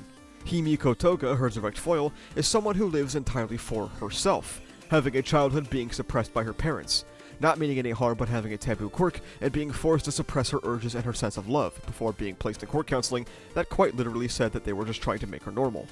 Of course, normal is a subjective state of being that often exists to crush things that society doesn't like. So one day, Toga finally snapped, and the only place that would accept her as she is the League of Villains, a found family of people failed by society, allegedly. As mentioned back in POW, their fight over the doll wasn't them fangirling over Deku or whatever, it was a discussion about Ochako suppressing herself, using the All Might doll as a catalyst. Of course, you could still think this plotline was lame or not interesting, or needed way more time to cook, and that's completely fair, but because there are no big flashy battles, or because they aren't men, these two characters don't seem to get the same level of analytical charitability that some other people do. I mean, Jesus Christ, Kirishima keeps cracking top 10 in popularity polls, how the fuck does that even happen? Okay, now that we understand this climax is going to be about Ochako's suppression of self and Toga's lack of acceptance, or desire to be considered under the umbrella of normalcy, let's get back into the actual story, and most of it was off-screen. Oh, okay. Well, we're finally here now, and Toga bets on Spinner and consumes twice his blood to let loose Sadman's parade, and at the same time, Kurogiri activates his portals from the resolution of the plot that shall not be named, allowing the devastation to spread. For some reason, however, Toga's clones can't use the quirks. How convenient. If Gigantomachia didn't suddenly turn heel to join the side of the heroes, it would have been over. If Dabi didn't turn his brain off and become a nuclear weapon, it might have been over. Though I am more forgiving of this one, as mentioned earlier. If Spinner didn't turn into a hulking monster who can't think for himself, he might have been able to offer some actual counter-arguments to Shoji. If we didn't make Shiki for one absurdly stupid, he might have actually been able to keep Bakugo dead. Sorry, spoilers. We'll get to that soon, though. If Dr. Garaki wasn't a stupid asshole and made a bullet that would just kill all for one, he would have just flat-out won. If Toga's clones could use their quirks, the world would have ended. Over and over again, the villains have to act uncharacteristically stupid or have their powers changed mid-fight, and it's just disappointing. This is the end of the story. This is the last time we have to see these people really go off. Dabi is somewhat exempt from this, but Gigantomachia didn't really do anything besides get one-tapped. AFO didn't use his massive wealth of quirks besides hitting really hard. Shigaraki never really gets the opportunity to shine, and the devastation we expected from Toga feels only half given. We're given this ass-pull reason that she has to truly love them or something. While the villains regularly get their intellect and power stripped, heroes get literally revived mid-battle. Okay, man. Toga can only use part of the Twice quirk, in that she can make copies, but those copies cannot use their quirks like Twice can because her bloodlust mixed with her love, so it didn't work. I have no fucking idea what this means, but them's the facts. We got most of the bad out of the way, so let's get into the plotline itself, which is pretty good.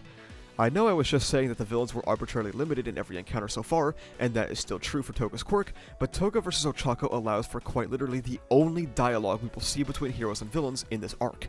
As Toga attacks Ochako for never knowing what it's like, for having a livable life, and we further cement that the safety nets for hero society are severely lacking, focusing on normalcy rather than having a place for people like her, a person who wants to express love differently.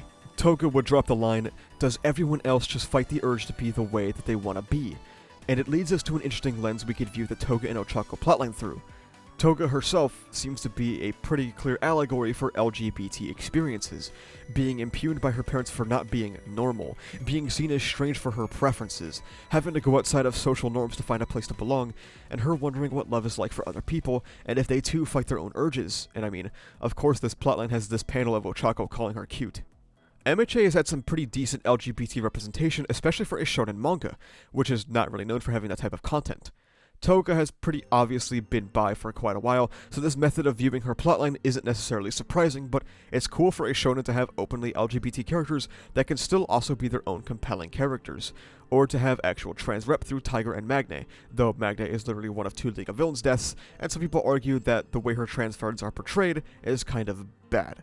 It's a pretty big leap for your standard anime content that usually uses LGBT characters as the butt of a joke, and I can appreciate MHA for its pretty progressive view on, well, some things.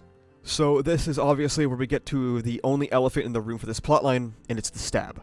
Of course, Toga is trying to kill her, that's not the surprising part, but what's surprising is the absurd lack of consistency when it comes to durability in My Hero Academia. Now, this is not an issue in MHA alone, of course, that would be very silly to claim otherwise. What is bewildering to me is how Horikoshi wants me to believe how this one stab from a pretty moderately sized knife spells the near death of Ochako, whereas in PLW, Deku blew his body to bits and managed to keep fighting with no limbs, or Bakugo getting impaled more times and worse than Ochako, but still continuing on. All Might supposedly had his guts removed in his fight with All For One, but still essentially killed him. Bakugo literally got manhandled by Shigaraki, but kept going before his heart got punched out. Okay, I'm sorry, spoilers, yeah. Gran Torino, who is a fossil literally recovered from deep-sea samples, survived getting punched through his gut, which makes up like half of his fucking body. Mirko has lost every single limb, including ones re-added to her, and she kept fighting. What is this? Well, I know what it is. It's Horikoshi's half-assed way of working towards a conclusion of this plotline, but surely there is a better way to do this that doesn't make Ochako look so washed. We do get this really cool scene that I very, very much like about the League of Villains talking about villain names and trying to decide on one for Toga. Shigaraki interjects and says that he doesn't want one, and Toga agrees with that because she just wants to be Himiko Toga, not hide behind an alias. I absolutely love this little section, and holy shit do I miss when the League of Villains was actually a group of characters that interacted even though it hasn't happened for over 100 chapters besides through flashbacks. I love the concept of the two characters who are most about being themselves and wanting their own things in life are the ones that reject having a villain name or alias. It's super on-brand and really cool. After this, Toga would impugn Ochako, actually strawmanning her purpose for being here and arguing against society itself. You're supposed to just accept your circumstances, and if you try to change them, you get thrown in a cage or killed. Obviously, Ochako isn't agreeing with this since she's standing here now, trying to pick away at her origin, but Toga is blinded by anger, and some of that anger being justified. Wait, did I just say a villain is justified? Well, here is when we get into the rest of the discourse about not just Toga and Ochako, but My Hero Academia's villains at large. Videos and posts all around the internet saying that Horikoshi is trying to wash away all their crimes. And even though I think My Hero Academia Act 3 is a real stinker, it at least so far has never done that. There is often a conflation between reason and justification. You see it a lot with Toga because both the story and some fans point out how she has been failed by the system at large. The narrative must be in fact saying that Toga did nothing wrong, but multiple characters in-universe disagree with that. The two characters on the front lines of saving their villains, Midoriya and Ochako, both reference how Tomura and Toga's crimes can never be undone or forgiven, but they are still on the path of understanding the root of it all. Notably, not justification, simply understanding. Some of the fandom's response to the villain's history just reads as a massive lack of empathy, especially considering a lot of the things these villains experience are just straight-up allegories to real-life issues like LGBT discrimination, racial discrimination, lack of social safety nets, abusive households, and generational trauma. This lack of empathy also leads to a metric shit ton of people just going, these people should be executed. Now, look, the villains in MHA have done terrible, horrible things. They've destroyed cities and murdered maybe hundreds of people. However, I still don't think that these people should be executed if it can be avoided. If there comes a situation where someone can literally not be stopped, all methods have been tried, but they are still hell-bent on killing other people, I can understand the feeling of perhaps taking their life. However, understanding or even wanting someone dead is not quite the same as allowing the state the power to extrajudicially take a life. The most common counter-argument I run into when saying that maybe we shouldn't kill people is, well, you would want to kill someone if they hurt your family. Good news, man. I'm not the government. I'm not granting the state the power to take a life without due process. Execution and a self-defense killing are two drastically different topics, and I don't care how many people they killed, the government shouldn't execute them. Not even from just a moral perspective, though I find that one awfully compelling, but from a narrative perspective. Imagine going through all the work to save these villains, then the next chapter drops, and they're all in the electric chair with no satisfying follow-through. No satisfying conclusion, and they just start steaming from their ears. Unless a story is banking on heavy realism, which, if we were, then their executions would take like 15 years each, I will always prioritize the narrative over any type of realism because in Japan, they would be put on death row, but this isn't real-life Japan. It's a story that is trying to tell itself and its messages, and a lot of the time to deliver those messages effectively, realism must be bucked. Having Toga just die at the end of all this would just be an unsatisfying mess of a story, but we'll get to that later. Apparently, Ochako loves to see people smile, and that's when she declares that she is jealous of Toga, who gets to smile about the things that she loves, and that what makes her truly happy, really putting a nice bow on the idea that this is a plotline about suppression. It was pretty explicit before, but yeah, there we go. Ochako accepting that she has been suppressing her feelings and saying out loud for the first time that she does love Midoriya is what allows her to have a quirk awakening. Some might call this contrived, but this is cool to me. Rewarding characters for concluding their arc can be pretty neat. As her powered-up quirk spreads and makes all the twices float, Ochako offers Toga her own blood if that's what it takes to help her reintegrate, once again proving that there are options for her besides execution. Ochako also finally brings up her poor parents, which apparently Hori forgot about, even though it's the entire backbone of her character arc. People just don't pay that much attention to female characters, and for the first time, instead of heroes going, "Shut up, idiot, you have no friends," they actually respond to the villain. There is an actual dialogue between two characters in My Hero Academia in current day. Actually insane. Toga finally opens up as Ochako successfully reaches out, taking the first big step to saving the villain. She would point out that the signs for Toga were always there, it just took so long for her to notice, and I imagine this is supposed to be a reference to Hero Society also letting all these people slip through. However, if that's the case, I wouldn't really agree with that analogy, because with the Nagant stuff, it's plainly obvious that the systems at play are very aware that these people are falling through the cracks or turning to villainy, but the main contributing factor to its continuance is the profit incentive. Heroes are a commodity to be bought and sold, so there is an economic incentive to creating villains, or allowing villains to be created. The only time people actually gave a shit about Ochako versus Toga was the MIQ page, which is pretty sad, because, of course it's a nice conclusion to their conflict. It was only gassed on Twitter because, oh my gosh, they might be gay, so now the plotline is good, even though everyone spent the better part of, the past 5 years ignoring it. Very obvious reasons why it got cast now. This guy, on my life, he switches it up every single day. One day he's a Muslim, the next day he's a Christian. I swear to you. Where's your Bible? What did I tell you guys? I'm a Christian. You're a Christian, yeah? Yes, sir. As Ochako takes Toga's hand and they float towards the ground, Toga runs out of Twice's blood, and the Twices all begin to despawn. We cut to Hawks, who confronts a Twice clone as it goes away, and he says, "Fair enough, Jin was a decent guy." Dude, shut the fuck up. The man you murdered, the man you immediately demanded be killed right this second, and now you think you get to say he was a good guy? Okay. Hawks is a much stronger Icarus allegory than we thought, because it wasn't just him who tanked towards the Earth, but his character too. Perhaps one of the biggest fall-offs in My Hero Academia. As the apparently lethal knife wound on Ochako slowly trickles blood, it's determined that, yep, she's gonna die. So Toga takes some of her blood to transform into her to do a blood transfusion to save her life, allegedly sacrificing herself, and the plot ends until the epilogue. Yeah, we were left on Toga possibly being dead for a year. The people with Horikoshi's long dong of the law shoved miles deep in their throat would say that her dying is peak fiction because it's poetic. Sane people, however, realized how stupid this was. Before the final war really kicked into high gear, Horikoshi said that Ochako's role in this coming battle would be as a light of hope. I don't really think it would be a super hopeful character trait to literally fail, and not fulfill the conclusion of your character arc by failing to save someone. The character that had their arc about saving heroes kickstarted by the death of Night Eye. Repeating that same event, but on a much more personal level, is an unfathomable loss. Of course, that isn't the only argument, but as Toga gives up her life, she decides on her own that there is still no place in this society for someone like her. There is no world where that is being saved, and if the story's brilliant idea is to agree with that conclusion, it might as well just say that you can never atone for the wrong you've done, and you might as well kill yourself, something it literally subverted with stopping Endeavor's suicide mission. Death is still not atonement, but in this case would be an easy out for addressing what to do with these people that society has failed. It's easier to say, well, they just sorta die, rather than to address systemic failings. It's kind of crazy because the fandom is so vehemently against the idea of Toga surviving this encounter, because she has killed billions and deserves the death penalty, but will turn around and slam their dicks into the wall by accident on the way there to defend Lady Nagant, who has more than likely killed more people than any member of the League of Villains combined.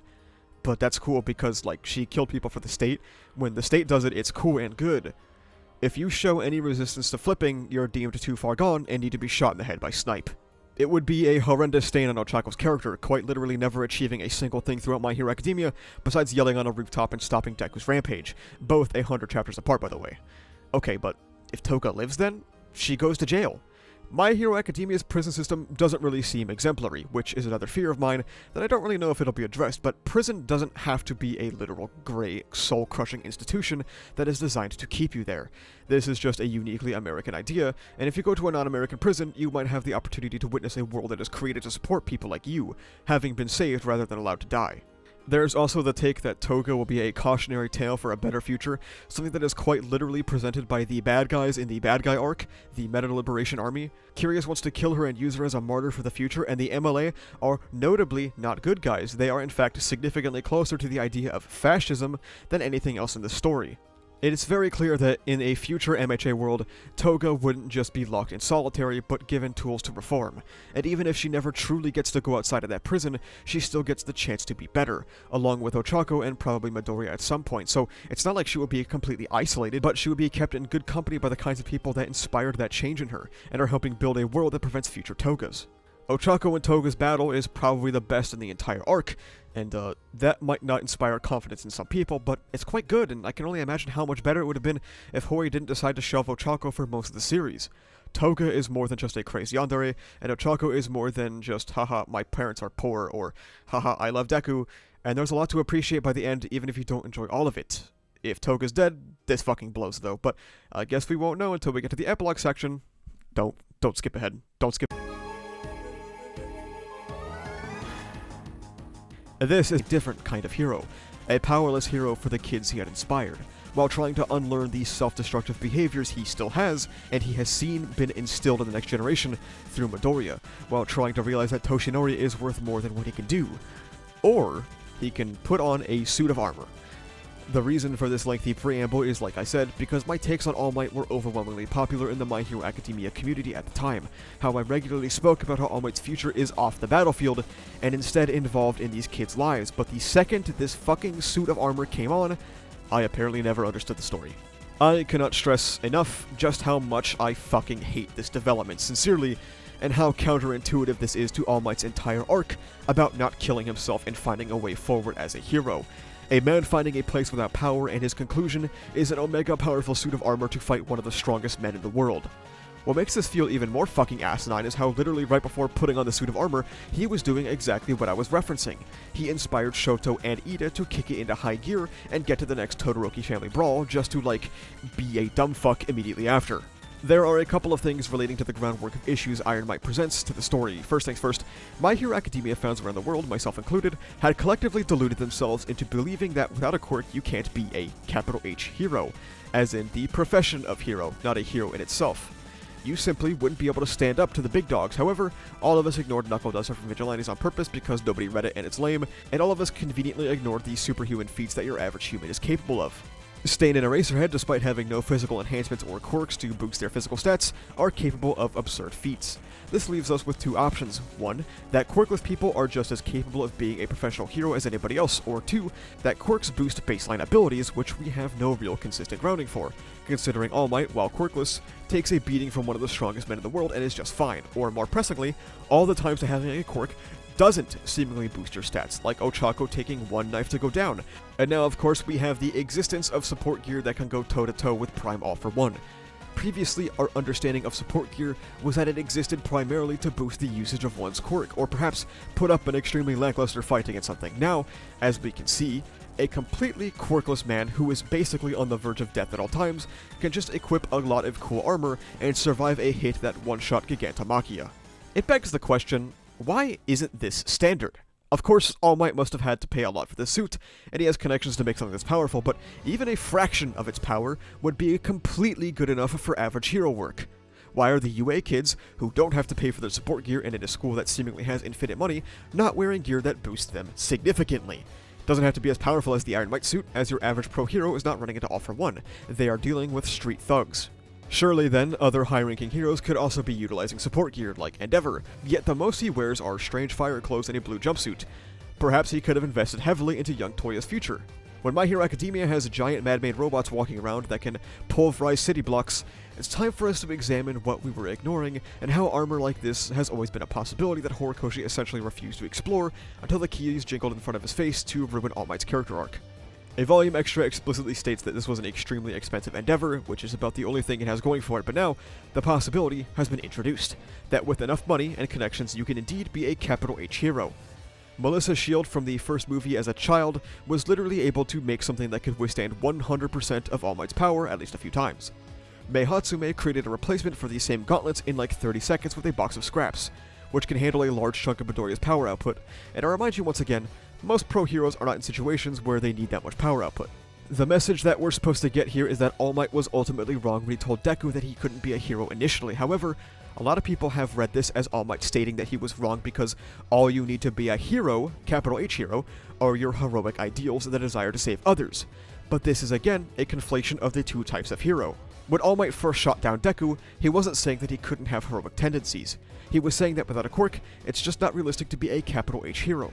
But when he tries to save Bakugo, not only does All Might recognize this double meaning, he accepts that Deku can be both, but primarily because he can give him one for all, letting him know that he thinks he is a lowercase hero, and is now presenting him the option to be a capital H hero.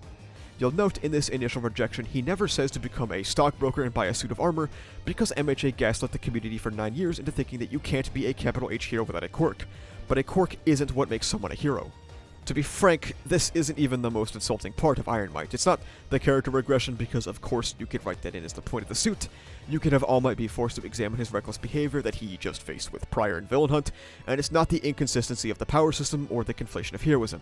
It's that it makes All Might a selfish asshole. The man who once exemplified the concept of selflessness now held onto this extraordinarily powerful suitcase without telling a single person. Nobody here has made it clear that they were very aware of the Iron Might suit, and at no point did All Might take it into consideration for the plans to literally save the world. At the risk of foregoing modern society or the lives of his students and peers, All Might opted to simply hold onto this insanely powerful armor for content. Let's go back and recap the final war arc with the context of All Might having a suit of armor that can stop one of the strongest men in the world. All Might watched Midoriya, the crux of the entire operation, get pulled through a portal across the entire nation, and decided to sit there for content.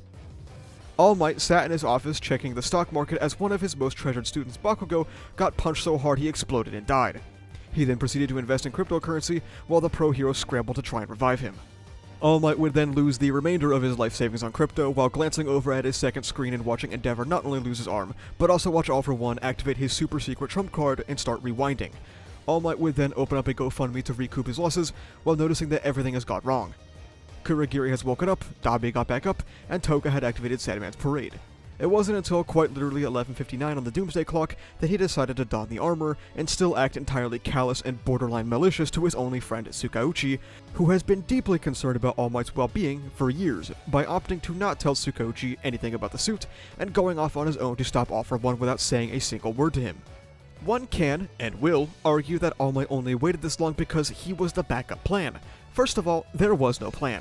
Nobody knew about this fucking thing. Second of all, All Might never knew that he would need to be a backup plan in case All For One literally starts rewinding, something the heroes had zero clue about. There were a million different things that went wrong and could have prompted the backup plan. What might have worked out better would have been sending out Iron Might against All For One alongside Endeavor. Remember that this was the weakest All For One has ever been in universe. The two could have tag teamed selfishness, ego, and carelessness, almost led to quite literally the end of the world, but he got a really cool Twitch clip out of it, I guess. All Might was one of my favorite characters in the series, and now I can't even look at him, man. Well, Iron Might stands in front of All For One, and we get to see All For One at his most deranged, which makes sense. He's reverting and also melding with Shigaraki, which is making him more prone to anger and brute force, so I guess that's neat or something. I don't fucking know, man. I can definitely accept AFO's behavior here because it makes sense with the circumstances he is currently facing, but there's a giant elephant in the room known as this fight. Shigaraki in PLW and also in the Star and Stripe fight utilize this little quirk here that interferes with electrical equipment. I'm sure you can see where I'm going with this. Taking quite a few steps back, in PLW we learn that Shigaraki now has the original All For One quirk, and All For One had possessed a copy. That means that whatever quirk Shigaraki has access to, so too does All For One. Why did All For One simply not shut off Iron Might's entire suit? Is he stupid? As the fight continues with the pretense of All For One could end this at any second if he knew how to rub together two brain cells to accidentally form a coherent thought, All Might charges straight at him and uses a fuckton of random technology that serves to mimic other people's quirks, like Kaminari's entire existence. Oh, apparently electricity meddles with his rewind regen. Why? How does that work? Why has rewind in its entirety been completely flipped on its fucking head? Like, literally, what is going on? Horikoshi then doubles down on everything I do not like about this with a flashback to young All Might and Nana, as Toshinori tells her that he wants to step up and be a symbol of peace, wanting to step up because a quirkless guy has no role otherwise. Therefore, the solution, according to All Might, is kill yourself. I guess we could take a brief cut here to talk about Aoyama because He needs some content since we dedicated a little arc to him, and it's over. Okay, Stain appears to help All Might stop All For One, and let's see, and he's dead. Presumably. Horikoshi did a real funny when All For One never throughout this fight remembered that he could simply interfere with All Might's electronics, but had him remember a quirk that just so happened to let him expel all the blood from his body, in a perfect counter to Stain's appearance here. Very cool stuff. It's kind of crazy how nobody really talks about how Stain just came and went like this. This is a lot of people's favorite villain for some reason, and he just shows up for a couple of pages and then gets one-tapped. This fight is definitely top 3 worst things about this arc. It completely flips the power system on its head for the sake of a cool moment, makes All For One appear even more incompetent than he already did, tried to half-ass sell us some form of stakes by bringing back Stain to potentially kill him, who has effectively not been a character for over 250 chapters, while hoping we don't think twice about this 55-year-old man on death's door getting his ass whooped, and completely assassinates any consistent form of characterization from All Might, who before this was one of my favorites. Horikoshi looked me dead in the eye and essentially told me to think that All Might committing what amounts to suicide is supposed to be badass with all these raw panels of him, but to me, they just read as deranged. I won't discount the possibility that we're supposed to think this was deranged, since you can argue it somewhat falls in line with our previous statements about the visual medium being used to look down upon things, but that interpretation just feels at odds with what's on screen, and especially since, at the current time, All Might suffered no real consequences for this fight. The common question I get is, well, what did you expect All Might to do? Just sit back as everything went to shit? And the answer is, yeah. Clearly, that is the preferable alternative to both All Might's character and the narrative at large. There are probably a ton of different ways this could have been executed that don't make me feel like that this was putting 2 in the back of one of my favorite characters' heads. The suit of armor actually being a hologram that serves as a reminder of the visage of All Might that haunts All For One is a drastically better alternative, while keeping him safe and showing that All Might has learned from the past and kept himself safe while still finding a way to save the day. But also the time limit. Somebody needed to stop All For One, otherwise he would have made it to Shigaraki. That's a really good point. It's a shame that this isn't a fictional story where every single decision is made by an author, as we've already seen, because the author kept bending over backwards to change Rewind as we know it and have All For One rewind a lot sometimes, but not very much other times. The only reason All Might had to step in and stop All For One is because the author decided that is what had to happen. The passage of time is not real in My Hero Academia, and Horikoshi could have just shaved a couple of minutes off of All For One's timer, especially considering all this stupid reckless shit did was buy a minute or two and have AFO bring Toshinori's near-dead body to the Deku vs. Shigaraki fight to make things worse. But we finally made it. We can't really continue this conversation without touching on the final stage of My Hero Academia. If you've been watching straight through, this will be the time to get up and take a bathroom break, because this is going to be a long one, talking about, well, just about everything.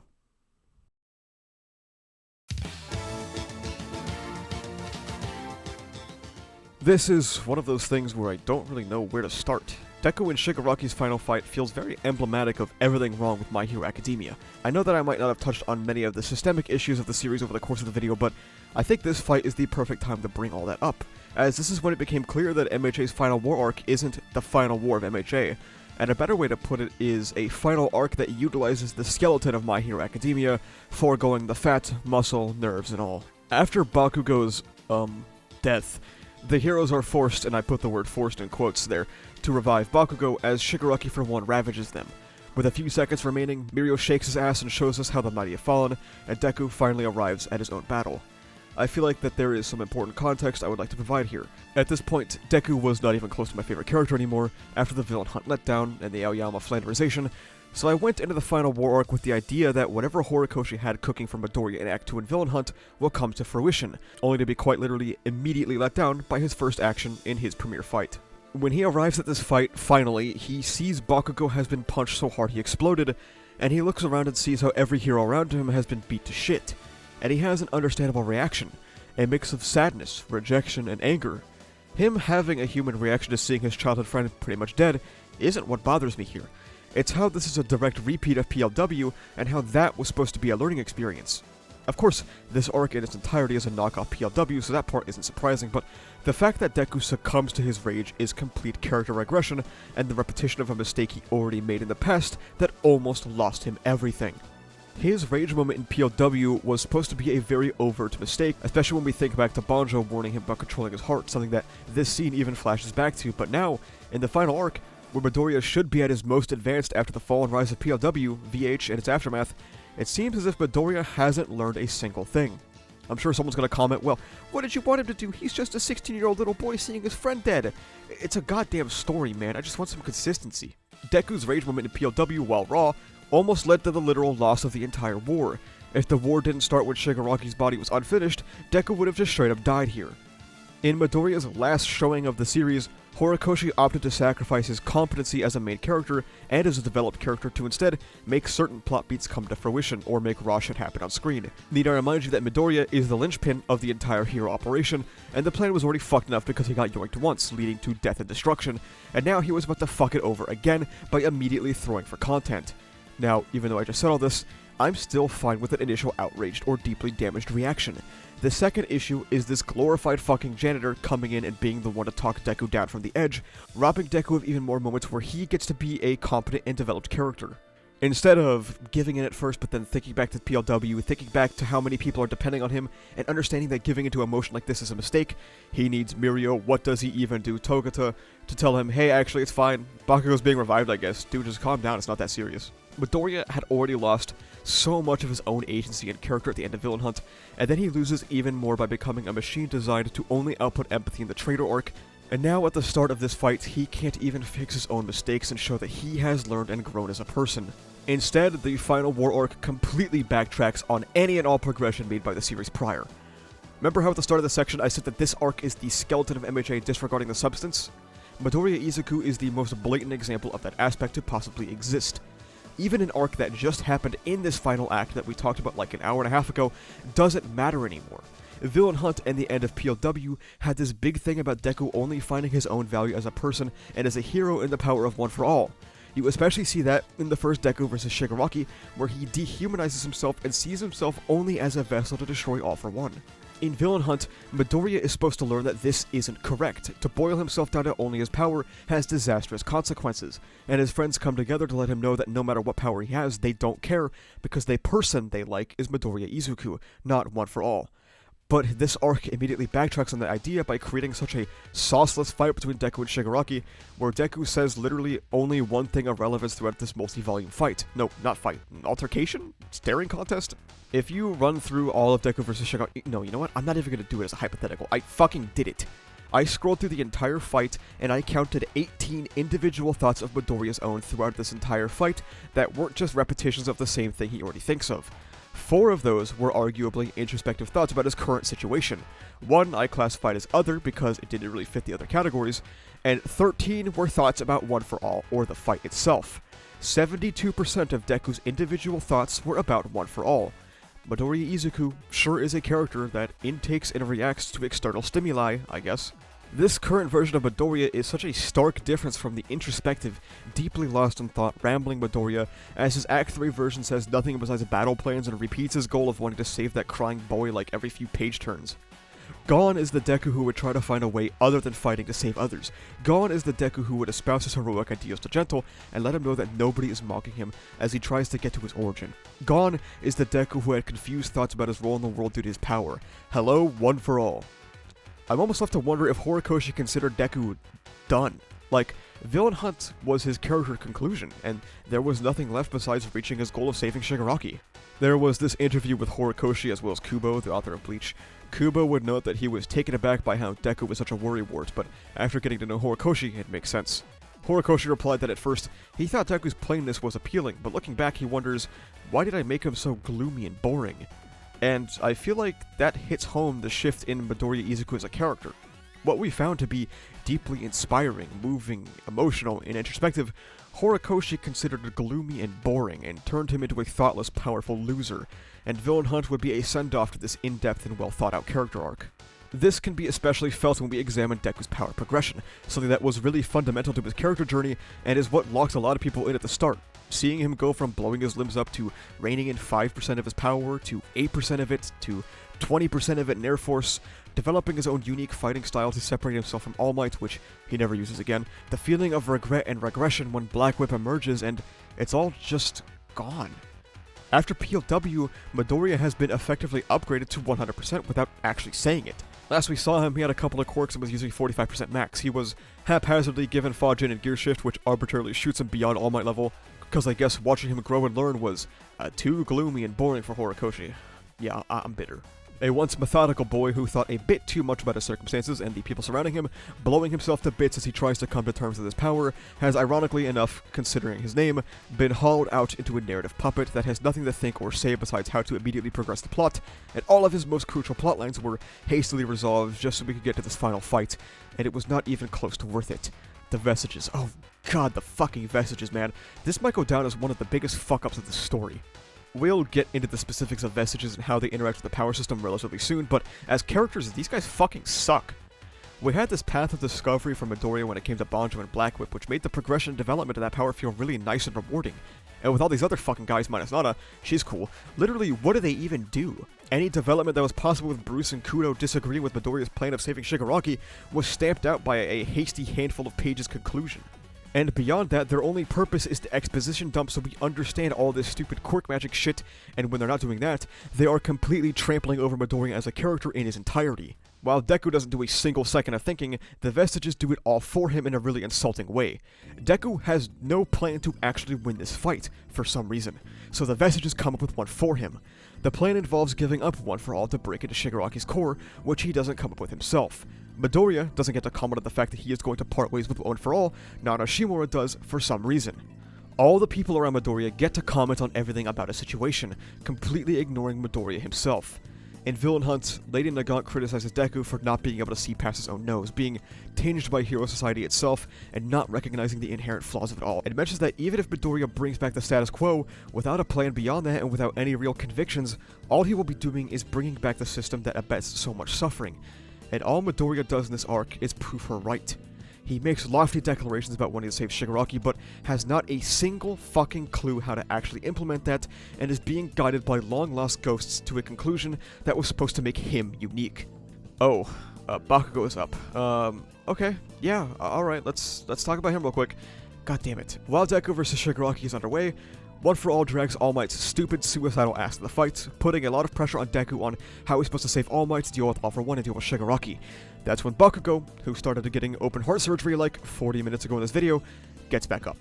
Just in time to save All Might from AFO. Now, if you were around in MHA's communities before the end, most people had assumed that wishing energy was a concept created by a dying man trying to reconcile why his quirk failed him. A lot of people online assumed that Naide's quirk just couldn't work properly in the presence of another time-manipulating power, but now, hundreds and hundreds of chapters later, we know about wishing energy. And it's real. If you wish for something hard enough, things will change. I guess the mutants didn't wish to stop being victims of oppression hard enough. I guess the villains didn't wish for their economic and social conditions to change hard enough. Maybe little Koda should have wished harder for his parents to not have been killed by Muscular. Honestly, skill issue. Wishing energy causes All Might's fate to twist, as he was originally going to be killed by All for One right here, but Bakugo gets back up with his poorly put back together body and saves him right on time. That's right, the guy who got hit so fucking hard, his body imploded, got back up, and Ochako is down for the rest of the arc from a stab wound. Honestly, skill issue.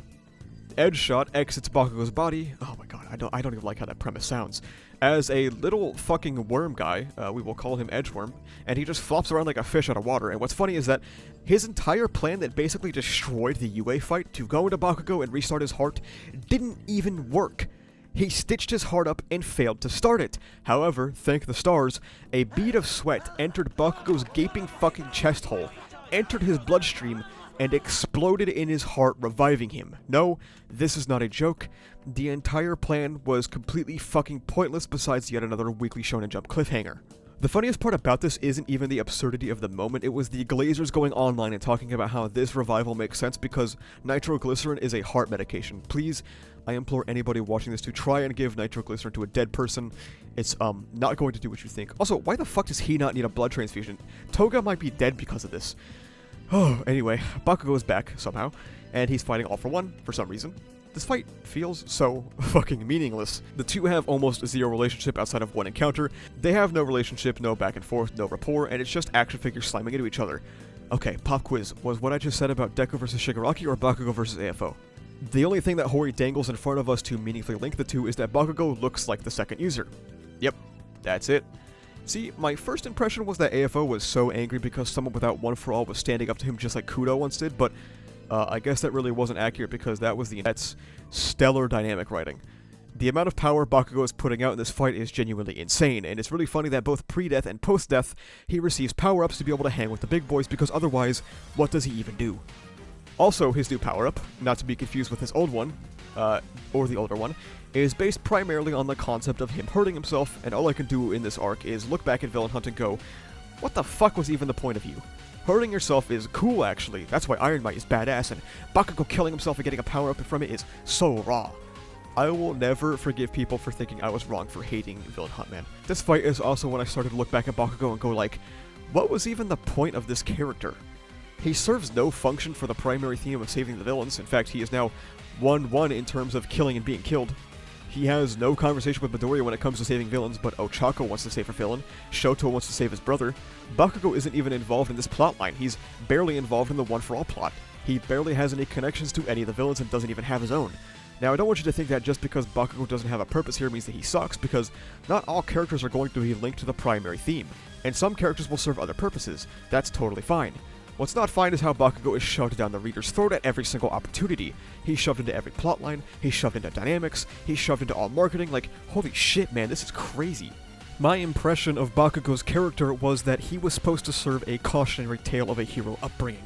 How the constant drive for power can drive a kid to be abusive, belittling, and egotistical, to show how someone like Endeavor can come to be. But Bakugo was supposed to stop in his tracks, look at the damage he was inflicting far earlier than Endeavor, and see himself in Enji's wake of destruction pursuing the #1 spot, and understand that it isn't suitable for him. To understand that sometimes you can't be him. And that's perfectly fine, and that's what Bakugo was about. And in his totally heterosexual last moments, he wondered if he could ever keep up with Deku.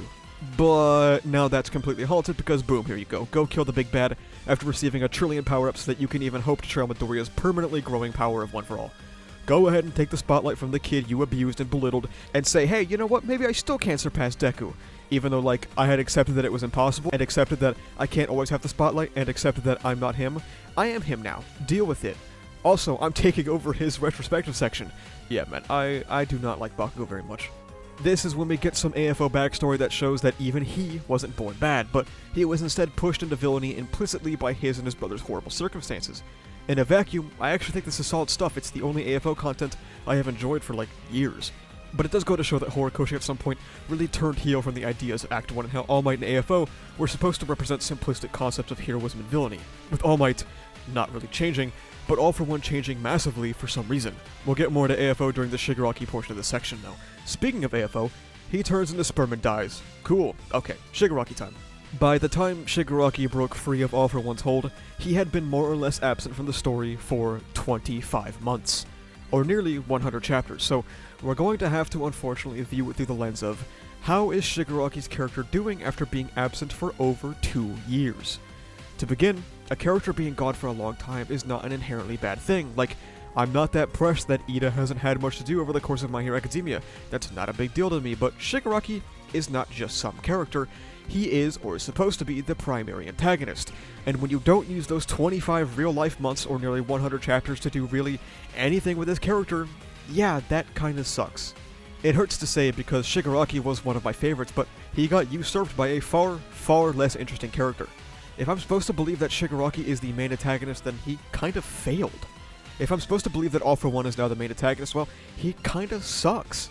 Shigaraki, a character with deep ties to the themes of the series and massive intrigue for where he's going for the future, shelved for over 2 real-life years, and then he finally breaks free from AFO's hold suddenly, and then his fight gets off-screen for another year. So, he was basically not a character for 3 years. All For One is just such an obvious turning heel from Horikoshi that it feels almost insulting. He served his purpose in Act 1 and went to prison, passed the torch to Shigaraki, but now I'm supposed to believe that this was the intent the entire time, even though none of AFO's decision makes sense now. Like, you know, him not taking Overhaul if he was in his fucking nursery.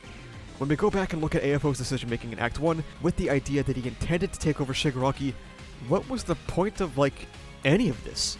What was the point of Shigaraki building so much independence and his own ideas, relationships, and bonds? There's definitely an argument to be made that AFO's purpose here was to show how the older generation sometimes refuses to let go of their hold over the world, and in that vein, it can still definitely be consistent with the passing of the torch theme, though I just like it less, but this idea would feel far better executed if AFO was killed way prior to this, like Villain Hunt and Shig's presence and personality all outweigh All For One's calculating nature? His facial expressions, his dialogue, all drip so much more passion and interest than anything AFO has literally ever done. Like when Shigaraki rejects AFO's warp, dude, he's so cool. However, Shigaraki's cool nature regularly gets undermined in this very arc.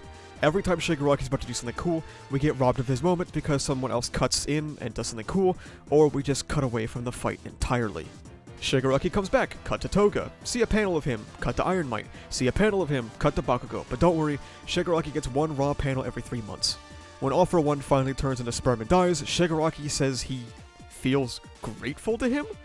To the guy who groomed him? To the guy who took him over and tried to steal his body? This concept of Shigaraki still feeling a lingering attachment to All For One could be way more interesting in like a good manga, but this isn't one, as we will see upon the final fight of the series. Right before the final confrontation, Shigaraki steals Danger Sense and tells Midoriya to stop seeing him as a human being. An actual good crumb of character writing. He calls back to the flattened horizon he wants to show Spinner, and Midoriya tells him that there is a person inside of there, and he will rip up the rug he mentioned in PLW that the heroes sweep everything under. We were this close to greatness. They just started to clash in ideas of the world, and Midoriya displays the capability to kill him in one hit if he wanted to, but he refuses. Shigaraki tells him Tenko is gone, and Nana tells Deku to kill him, but Deku again refuses. This was the setup going into this final confrontation. Before we dive into the final fight, let's dive into the Kurogiri subplot. And it's over. It was off-screened and wrapped up in 2 pages. Yep, that was fucking stupid. Okay, before we get into the final fight, let's talk about quirks as a power system, because genuinely, what is going on? Let's just run through the progression of quirks to see how much we've lost the plot. In early Act 1 and arcs like Sports Festival, quirks were pretty grounded as a power system. They were muscles in your body that you had to exercise through repeated usage, just like normal muscles. Of course, it would be dishonest to ignore things like Dark Shadow, which are pretty far removed from this concept, but there's a level of suspension of disbelief that you just gotta have for sci-fi power systems like this, and Dark Shadow definitely sits on the thin edge of that. As the series went on, this power system became increasingly more deranged.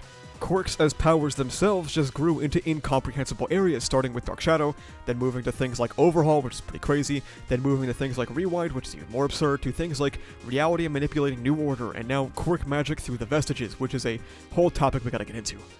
The concept of One For All having quirk vestiges was introduced back in Sports Festival. It is a now ancient concept, but back then it wasn't really an inherently bad thing and led to a lot of intrigue. Just like all things, what comes next is the execution of the idea. A quirk that melds with other quirks having access to saved spirits of older quirk users. It's definitely a stretch from the original application of quirks, but it's cool, and there's a point where some ass pulls or stretches in suspension of disbelief can be forgiven if it leads to something worthwhile or pretty neat. And obviously with this, we could then infer that All For One would have access to the same spirit realm, since these two quirks interact uniquely with quirk factors. We then learn later on that One For All and All For One, because they both technically come from the same quirk, share a psychic dream space. Okay. We're getting a little freaky with it, but like I said, depending on execution, it can be cool. And since it was used to introduce the idea of crying Tenko that Deku wants to save, we'll let it cook. Because of this quirk vested shit, AFO was able to completely take over Shigaraki's control of his body, and okay, I mean, it's not completely out of the realm of possibility from what's been previously established, since in the Sports Festival, the vestiges were able to interfere with Deku's body when he got brainwashed by Shinso. We are likely stretching this concept to its absolute most though. We then learn in the final act that because All For One copied his quirk and has the copy, and gave the original to Shiggy, he has a shared awareness with Shigaraki. Okay, how does that work? Wait a second. All Might can also feel the vestige realm even though he's quirkless now, so it's not because AFO has the copy. Is he just stupid? Was his soul downloaded to the quirk? Wouldn't that mean that everyone who has had their quirk stolen using All For One also shares awareness with him? I'm starting to get a little confused here.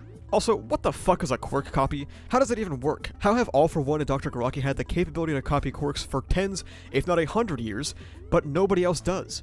How is that something that just flies under the radar here? Quirk copying would be a tremendous feat of scientific capability, and is definitely not something only Dr. Garaki would try, but none of the world seems that interested in it. It's also the cornerstone of All For One's entire evil little operation. It's invented by the narrative haphazardly, and never explained or even justified. It's completely absurd. Okay, to stop the crying child inside of himself, Shigaraki physically buried the crying Tenko, which I guess means that there are two souls or something, deep into the spirit realm. First of all, how do you bury something in a fake psychic realm physically? Second of all, why are there two of you? What kind of fucking muscle group is this? Then, with Star and Stripe, we learn about New Order and how bullshit that quirk is, and she made it so that her quirk can revolt against other quirks. On its face, I guess that's not a bad thing. If you're a vestige, what if you just started ripping shit apart? Wait a second. why would this have never happened before? She took out Reflect and Regeneration from Shigaraki's body, but in the same arc, AFO said he can't dispose of quirks. Why not? She just did it.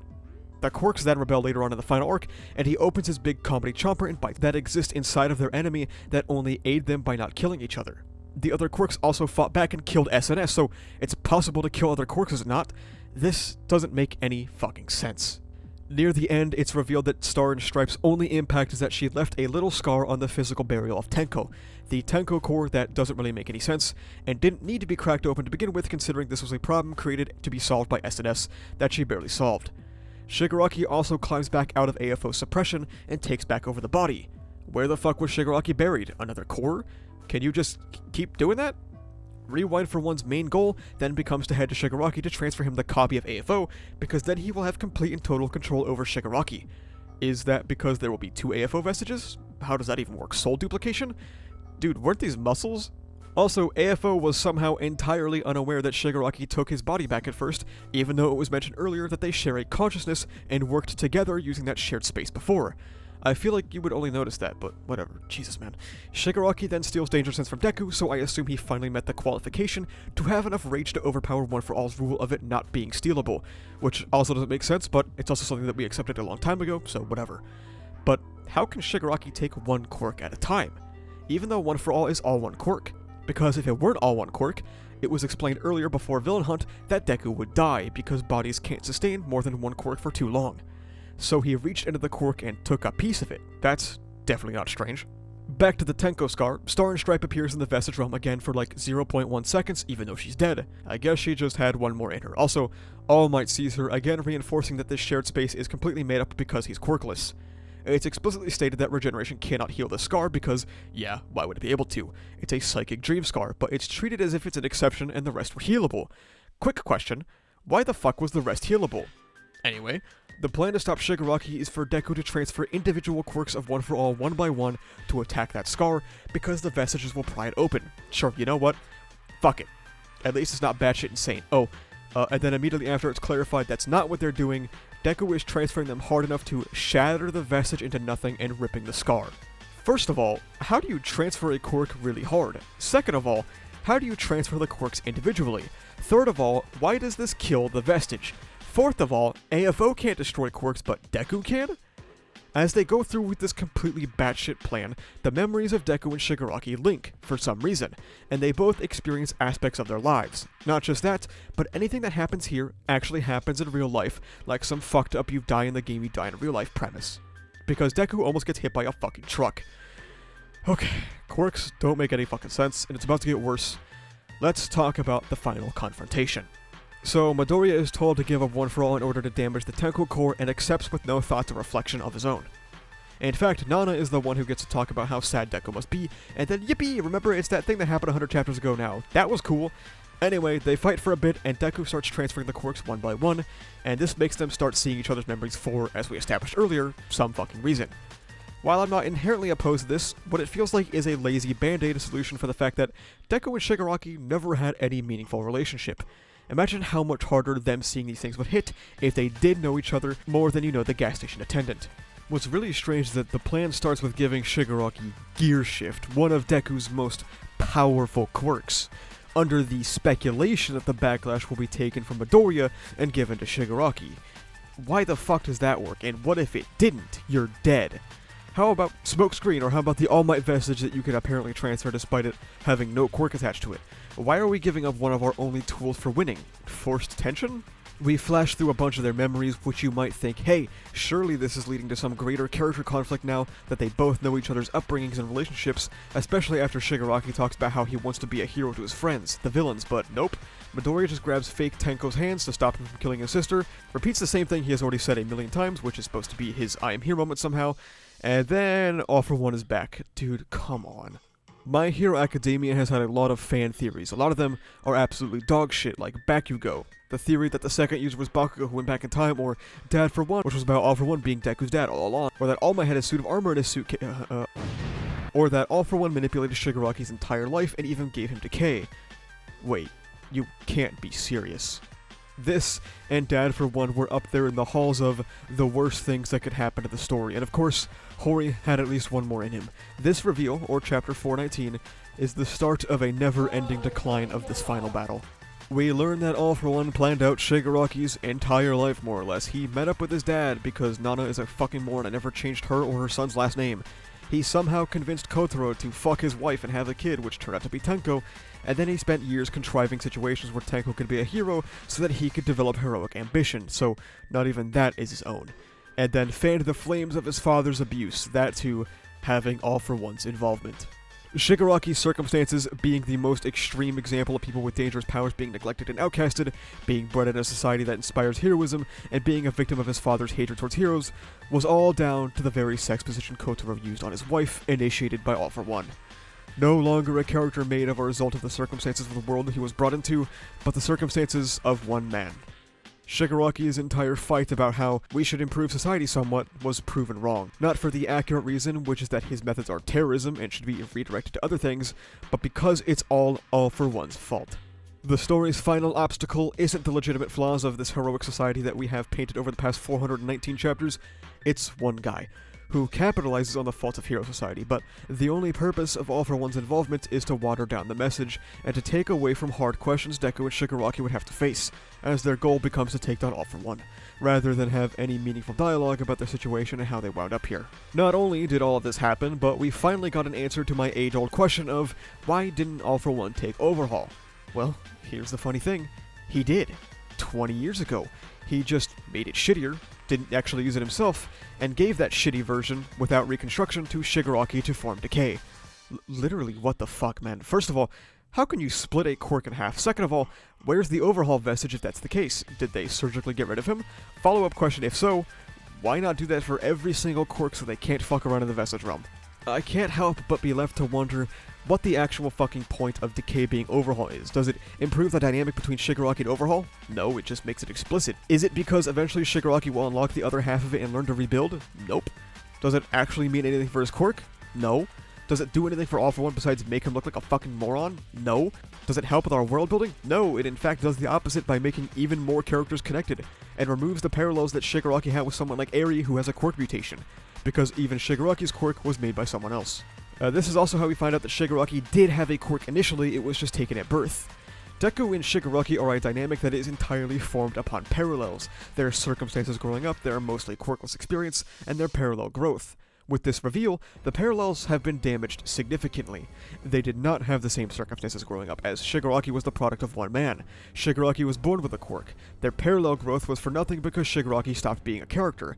With these damaged, and with the absolute lack of character interaction in their final conflict, you have to wonder, what did this dynamic even accomplish?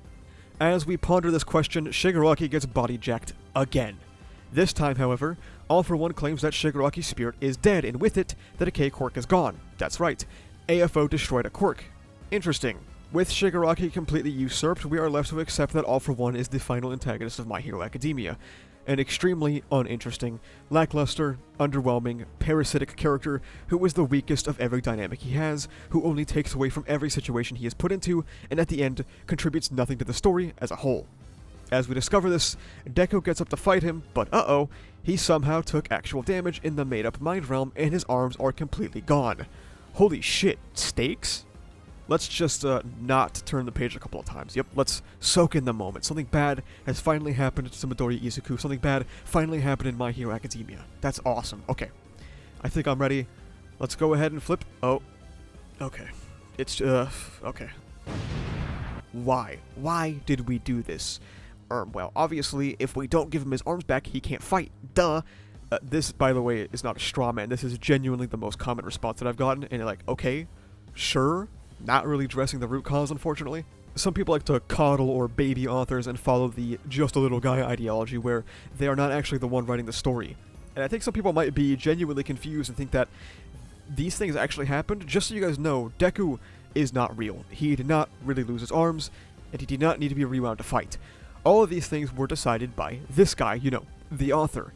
he made the decision to take his arms only for Eri to give them back. Keep in mind that Jump authors are usually working multiple chapters in advance, so it's almost guaranteed that this was always his intended direction. It was likely this idea of Eri paying forward the kindness given by Deku or something of that nature.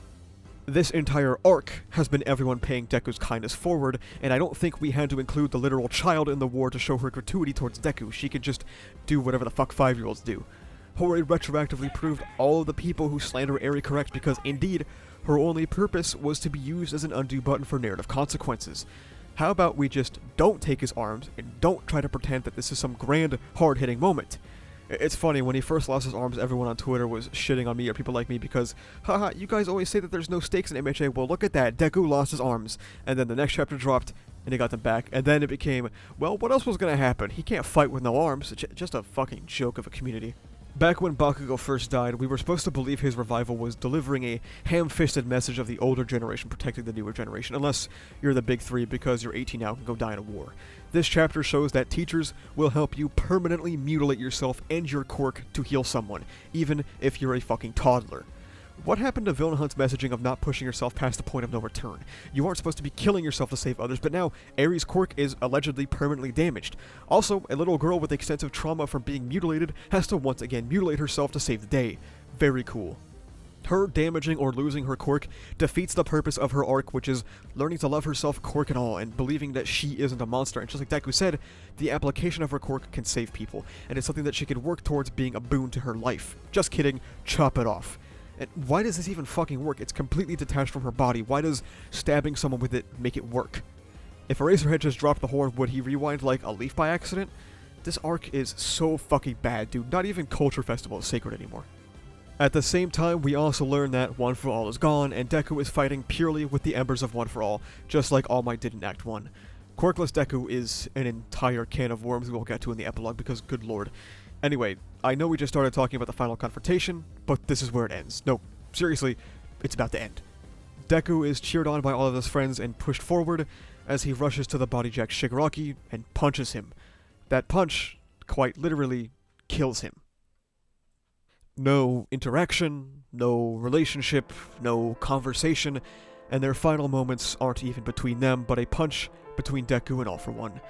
After having 17 chapters to himself over the course of 3 years, Shigaraki dies in one hit from someone who said he would save him, and never even really tried. Myself personally, I was never inherently against the idea of Deku having to kill Shigaraki. It was something that, if it did happen, I wanted Deku to have to come to grips with it, to accept that it was his decision. It would be something that comes after a long, arduous road of trying to save him. This moment right here truly demonstrates that Horikoshi had no real intention of making Deku and Shigaraki more than they were in Act 2. Their entire conflict fell apart because he wrote Shigaraki out of the story for 3 years and turned Deku into such a passive non-character with no thoughts or beliefs on his own, his entire final fight being hijacked by ghosts that put in place a plan to kill the final antagonist. Tomura dies without getting to be himself, with no reaction to Twice's death, with no reaction to Dabi's reveal, with no reaction to AFO's huge impact on his life, his final moment with Nana being off-screened, and with no significant last words. A character who embodied found family with the League completely tossing that to the side to get hit once and killed. Genuinely unbelievable. My Hero Academia put so much emphasis on this idea of saving the villain that it's genuinely staggering how little Deku tried. All the way from Culture Festival to now, and the plotline's conclusion is that Deku tells him someone reached out to him and saved him, but it's a shame Tenko didn't get that, I guess, so it's time to kill him. The most important prospect of saving someone is making them believe they can be saved. The words Deku once said to Gentle that touched his heart and lit a fire inside of him. The actions Deku showed Nagant that made her think twice. The words that he would say to Ida in that alleyway, but we don't get a single drop of that in this encounter. My Hero Academia was supposed to be about breaking the cycle of the older generation's methods of heroism. What people like All Might and Endeavor did was only attack the symptoms and perpetuated cycles of poverty unintentionally, and that the system they exist under now has an incentive to keep villains on the streets. Deku's answer to Shigaraki is to change nothing, to kill Shigaraki, and with Deku's own words, to stop him from passing on his sadness. Deku's I am here moment comes not at a time where he finally separates himself from the heroes of old by getting into Tenko's origin, but when Deku ultimately fails, becoming one of the greatest heroes after failing to understand his villain, not even really trying to understand his villain, failing to save him, and killing him, with his big final smash being portrayed as a heroic moment, calling back to when All Might punched so hard to save Bakugo, he cleared the sky, because Killing people without even trying to save them is really cool and epic, actually. Tomura's last words that he imparted to Deku to tell Spinner, who 1, doesn't know who Spinner is, and 2, doesn't know that Spinner is currently hitting the fence stands behind a 7-Eleven, is that Shigaraki destroyed till the end, which doesn't really do anything to break the cycles of villainy and will just serve to make Shigaraki a martyr to an oppressed group of people once again, acting as another incarnation of the "your next" phrase that served as a shackle to Midoriya and Shigaraki's mindsets. And of course, this isn't even mentioning that none of these words do anything for Shigaraki and his relationships. I guess Toga, Dabi, Twice, and Mr. Compress just don't matter. What makes this conclusion even more fucking mind-boggling is that you have someone like Shoto who rejected Deku's act of reaching out multiple times until one talk changed his outlook on life and sent him on a long 400-chapter journey of overcoming his trauma. Shigaraki had his hand held and all of his problems disappeared because of quirk magic, and then he got one-tapped. The message of My Hero Academia's final arc is, if you're a villain, you should just kill yourself to prevent your sadness from reaching other people. What the fuck happened in this arc? Like, genuinely. I know I said in the Villain Hunt section that Villain Hunt didn't feel like MHA, but that was written at a time before this arc existed, and I own apology to Villain Hunt. It still has the lingering dreads of MHA's prior existence. This arc? It's a fucking disaster. This is my own personal hypothesis and not an unofficial confirmation, but this is what I think happened. The fall of MHA, in my opinion, happened right here, at this moment. A chapter that outtreaded the US 2020 election that shocked people around the world and was some of the best execution for a reveal I've ever seen. A reveal years and years in the making, and immediately after, we got a jam-packed arc finale of reveal after reveal with no respect for the reveals that came just before. Hori saw how fucking cool Dabi's dance was and immediately put pedal to the metal to rush to the final arc to have an endless string of unearned Dabi's dances, the high of the narrative climax. He threw away everything that made this story great, the slow, simmering build-up MHA became known for, the strong interpersonal connections and relationships, the fascinating and heavily intertwined fights and emotional climaxes, all for one more Dabi's dance. You can point to one quality of almost every arc that has been ruined retroactively by this arc in itself. I think what sticks out to me the most while making this video and having to look back into the past of MHA so many times is just how colossally different Midoriya is. This once deeply introspective character who valued himself so little after his years of bullying and being put down for his dreams has really become, well, nothing. It got to the point that around this time in the fandom, you genuinely had people writing threads to debunk that Izuku Midoriya ever had issues of self-worth. The historical revisionism on his character is just deranged. Midoriya's Rising chapter, and for those unaware, because I don't think we ever really touched on them, MHA has something called Rising chapters. These rare chapters serve as culminations of character arcs, the ultimate climax of the stories of a cast we have followed for nearly a decade. Bakugo Rising is him coming full circle and taking the stab for Deku, benchmarking his progress thus far. In Deku's own Rising chapter, he doesn't do anything. He gets pushed on by his friends, and then of course, one-hit KOs Shigaraki. But he himself doesn't think about or do anything, and it made me look back at all of Act 3 through a new lens. I mentioned this prior in this section, but I really do think that Midoriya's character was just done. Villain Hunt was likely the end of Midoriya's arc. There was never any substantial plotline about self-worth because that wasn't relevant. Then a gaunt fight showed us that there was never going to be any hard questions about saving villains and doing what you can to reach out to them, because if you aren't immediately open to changing, then you're already too far gone. Instead, all that Midoriya's character is no man is an island and you are more than your power, both of which are aspects of his character that repeatedly failed, but I digress. And I think that this is partially why Horikoshi never actually delivered on his word when it comes to introducing Deku's dad, because I think that would have had massive potential for Deku's character. In a series where familial connection is so heavily intertwined in all of our main characters, except Bakugo, Midoriya being fatherless contained a massive trove of untapped potential, especially with how that could have related with Deku trying to help Shoto accept his dad's atonement.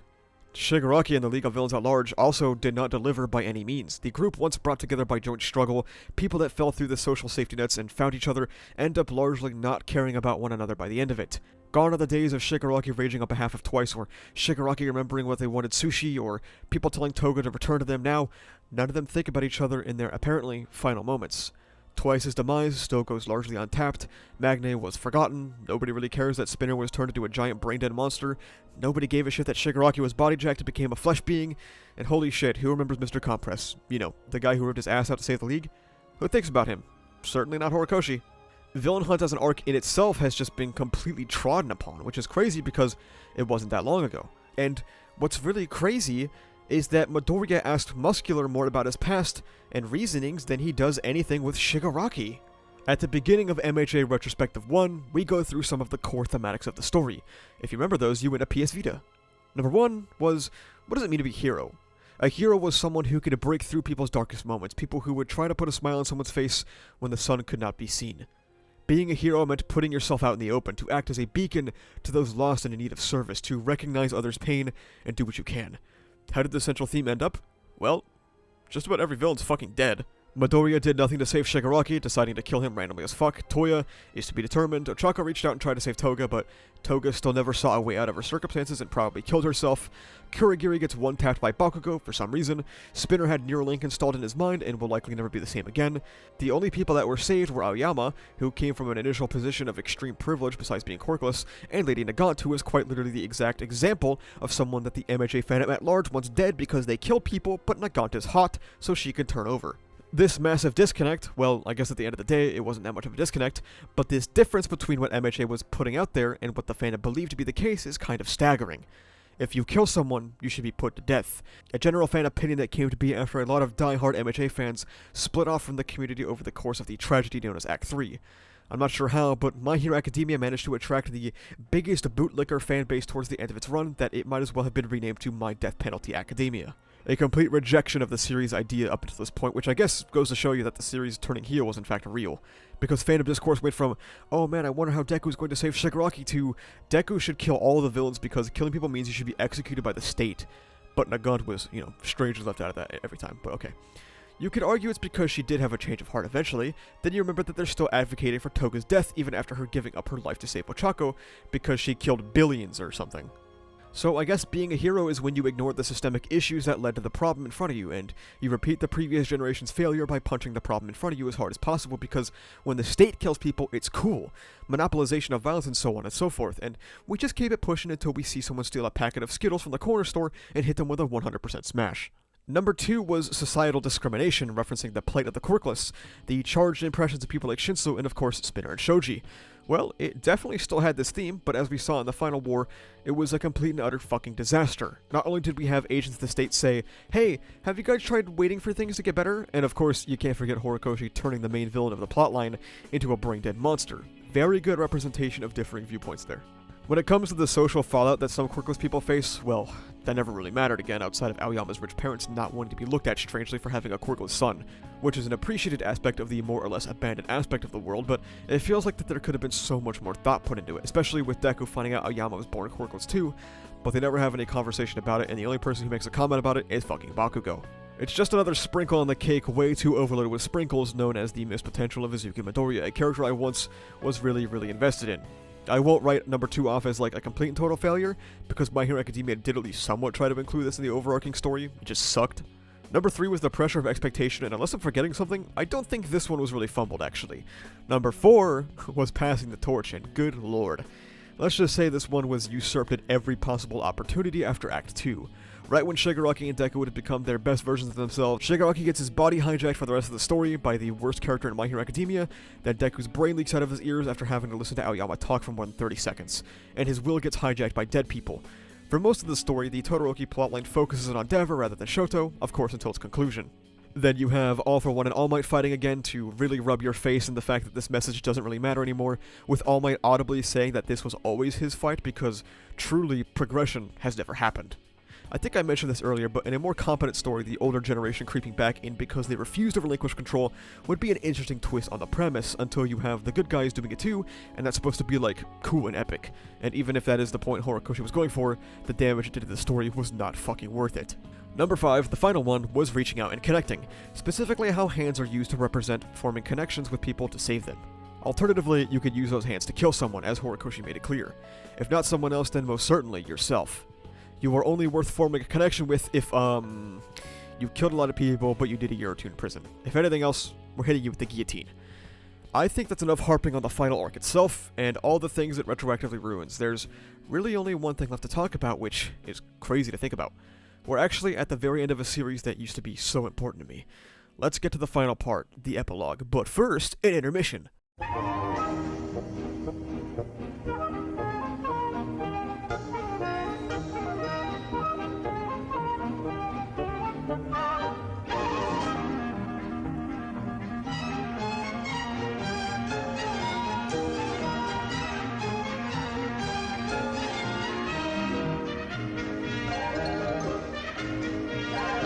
Season 7 is really more of the same, except it has a new director, Naomi Nakayama. Someone who does a lot of storyboarding for openings, endings, and some episodes. I'll be real, even with my distaste for the MHA anime, Season 7 has a notable increase in direction quality, at least in my opinion. Even though it still repeats the same old uninteresting shots every now and again, during priority scenes it feels like it goes above and beyond. It's strange, Season 7 has some absolutely killer openings and endings, some of the best of the series, and the direction takes a notable step up, and half the season diverts from its standard, boring midday lighting we critique in Season 6, and we're doing all this for some of the worst content the story has to offer. It's definitely in a strange spot for me. To sit back and watch an episode and go like, yeah, that wasn't that bad, then realize I just watched a syringe and bubble try to pump Bakugo's heart back to life. In such an action-heavy arc, we were left to wonder, how well can this really go? We saw with PLW that it was nothing but fumble after fumble, and you could argue that the final war has even more ambitious fights to do. To their benefit, they pretty smartly used these flashbacks cutting in completely and utterly cuts down on any of the hype and excitement of the scene. What also does not help its pacing is how it structures its fights. I already mentioned this in Season 6, how it all builds up to a soy-jacking recreation of a manga panel, well, not much has fundamentally changed there. Time and time again, you see some great direction, shot composition, lighting, and a bunch of other terms I don't know the definition of, all of it to build up to the most awkward still frame of all time. These, coupled with the prior flashbacks, make scenes and fights feel so disjointed, slow, and awkward. What's the solution? I'm honestly not sure, because I understand why they want to adapt these flashbacks. They feel kind of important.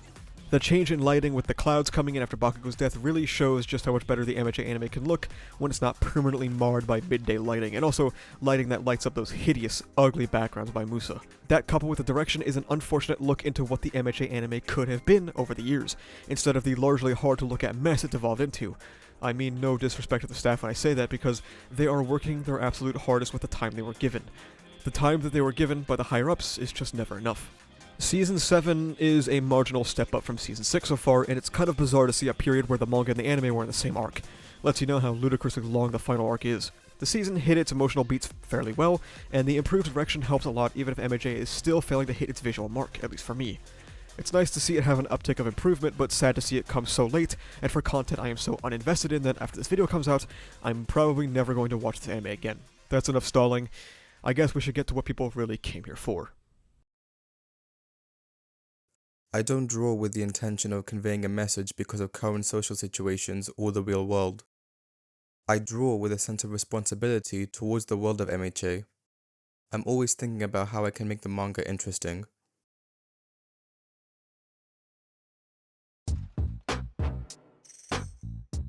The actual for real conclusion to the Todoroki family plotline is sorely lacking. Of course, fandom opinion on this is split as well, to nobody's surprise. Where my irritation with this conclusion comes from is that it once again centers primarily on Endeavor. Shoto, the hero of the family and the character that should be the focal point of the plotline, gets like 2 lines of dialogue. Natsuo doesn't really talk about his family and just says he's gonna bounce. Fuyumi and Rei get completely sidelined as Horikoshi treats this as a setup to a conclusion rather than a proper conclusion, having them both say that they have so many things that they want to talk to Toya about, but they never actually get to say it. And not even the somehow surviving Toya himself gets to say anything besides, "Curse you, Dad." Speaking of which, Dabi is in fact alive. Asterisk, I guess. We get this sort of vague, "he is alive for now" comment, as if that doesn't apply to every human being ever. What do we do with him now that he's alive? If you guess nothing, you win, nothing. A one-word interaction with Shoto, nothing new to say to his dad or any of his family, nothing about the family that he found, nothing about the girl he spent his last encouraging moments with, the woman that had her entire life destroyed by Endeavor's abuse and thrown into a mental hospital for like a decade, gets to say nothing to her son and ends up acting as Endeavor's personal servant because he can't walk anymore.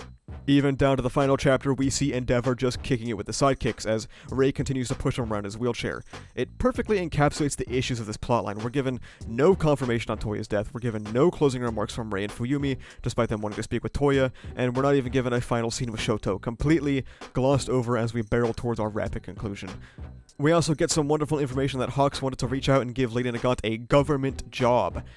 The serial murderer on behalf of the state apparatus who served like a couple years in prison, and the only reason she said no is because she wants to sit back and observe for a bit, but you know, Shigaraki, Toga, and Kurogiri all had to die for some reason. I guess as long as you do a single good thing after all the bad, you're chill, unless, you know. The hypocrisy of this is not just from the story, but from the fandom especially, who would go to bat for this comparison and say, well, Nagant killed people because the government told her to, so it's fine. Very, very interesting. Oh yeah, Hawks. He's a character of all time. He finally lost his quirk, something that influenced so much of his childhood and his life overall, and he doesn't really care. Sounds like another murderer I know. He just sits there and giggles with the gaunt. It just goes to show you that Horikoshi has completely and utterly given up on these characters. The experiences they went through, even at the very end of it all, do not matter in any way, shape, or form. To show his lack of writing interesting emotional conflicts further, the government agency that Hawks said he felt liberated from, well, he's the president of it now. Let's not mince words here. Hawks becoming the president of the Hero Public Safety Commission is like if the cop who raided your house and put 35 rounds into your sleeping dog got elected mayor of the city. Feeling that surge of adrenaline after you kill someone should always be your last option, no matter how amazing it is, no matter how powerful you feel. Surely he was going on press tours during the election about, how good of a dog that little guy must have been. Hawks has done absolutely zero introspection or growth to deserve this position. He still has not said anything about why killing a man was maybe not the best decision. He has never said a single thing that indicates he would change how things are. Were there any other characters that could take the position? No, probably not. Maybe we should have just constructed the story differently so that we don't have the weird murderess to stay in jail for now, as she wants to see how society reacts to what Midoriya showed them. What did he show them? Live leak? Let's make one thing clear. Deku did not do anything, but even if he did, it would have been in the Vestige Realm, that nobody can see. Let's save that for later, though. Well, that's the Todoroki family conclusion, plus Hawks, as always. It's pretty inconsistent and bad, missing the point of what made their plottings interesting, and it kind of boils right down to a helpless servant, which is kind of really fucking gross. Let's see what the only surviving League of Villains member has to say. If you had asked me 2 years ago if I thought Spinner would get his own section of the epilogue portion of the script, I would have definitely laughed at you. However, everyone else is dead, so... The Spinner wrap-up chapter begins with a TV documentary called Who Was Tomura Shigaraki Really? That demonstrates to us nothing has fundamentally changed. Despite the weird whiplash of hope and expectation from the Gaunt last chapter, everything is the same. What Midoriya had shown these people was not to reach out and understand people, but to kill them, a doubling down on the status quo. Deku arrives to inform Spinner of Shigaraki's last words, and Spinner calls him a murderer, to which Deku can't really fight back. This is probably the only Deku moment in years that I've liked. We get an epic, wholesome 100 moment where Deku attempts to empathize with Spinner over his sadness due to Shigaraki's death and how he was his first real friend, but Deku is just not the person to do it. I actually really like this part of the chapter where it interlaces the documentary and people's heartless approach towards Shigaraki with Spinner's remarks of the relationship. Deku just feels like a completely vacuous agent in this encounter, and of course every encounter. It feels like this entire chapter could have happened without him. He was purely a catalyst for Spinner's character. The primary thing that irritates me is how Horikoshi approached people like Hawks and Deku. We were sold that these two formed connections with these people, that they wanted to reach out and take them out of their situations, but he completely fumbled their attempts. Hawks, I thought, was intentional at first, but now I'm not so sure. After trying nothing and giving up, Deku and Hawks immediately kill their villain. What comes after that? Well, nothing.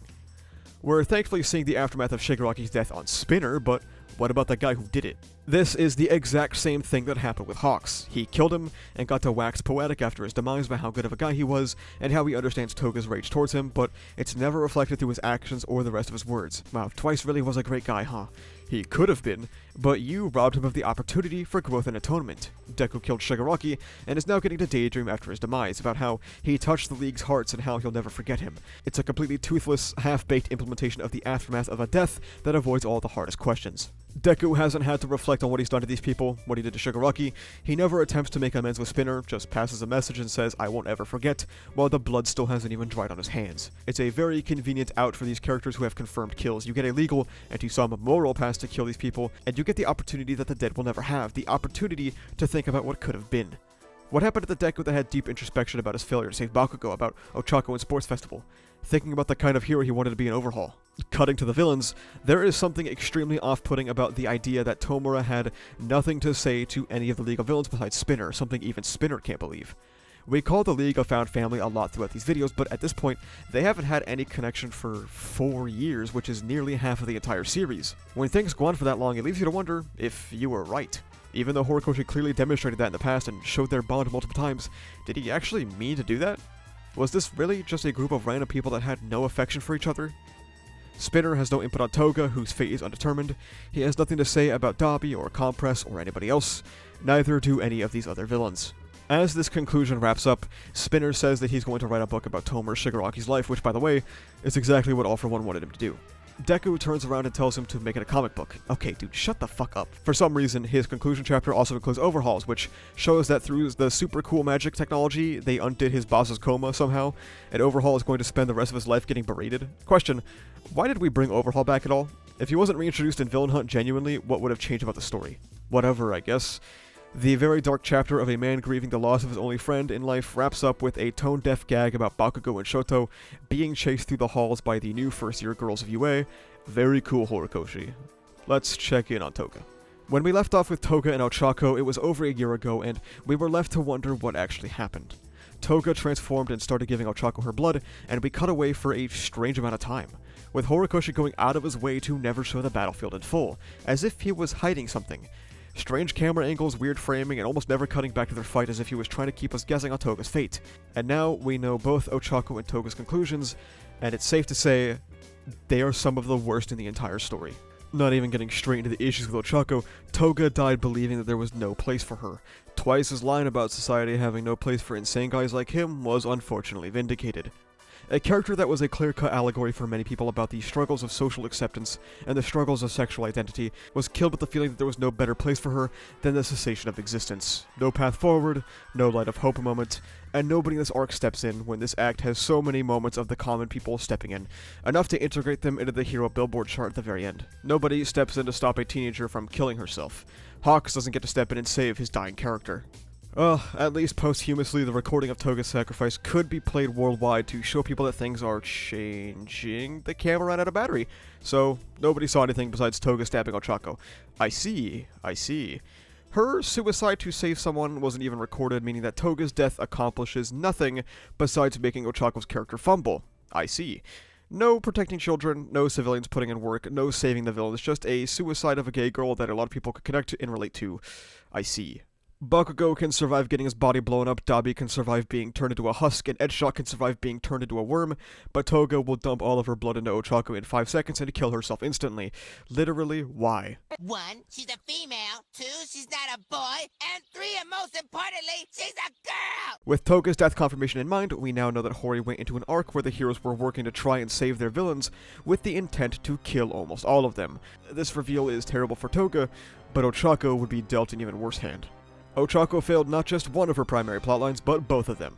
She failed to save Toga, going down as yet another character that achieved nothing by the end of the story, as well as sparking no change because the adults watching the fight did nothing to stop Toga's suicide. She completely regresses in the epilogue to the point of going back on her suppression plotline. Due to her failure, she's quite sad, obviously. However, after going through an entire fight with the message of, you should stop holding everything in to the point of self-harm, she should be open about her feelings. Nope. She tells nobody, and self-isolates. Zero progress was made.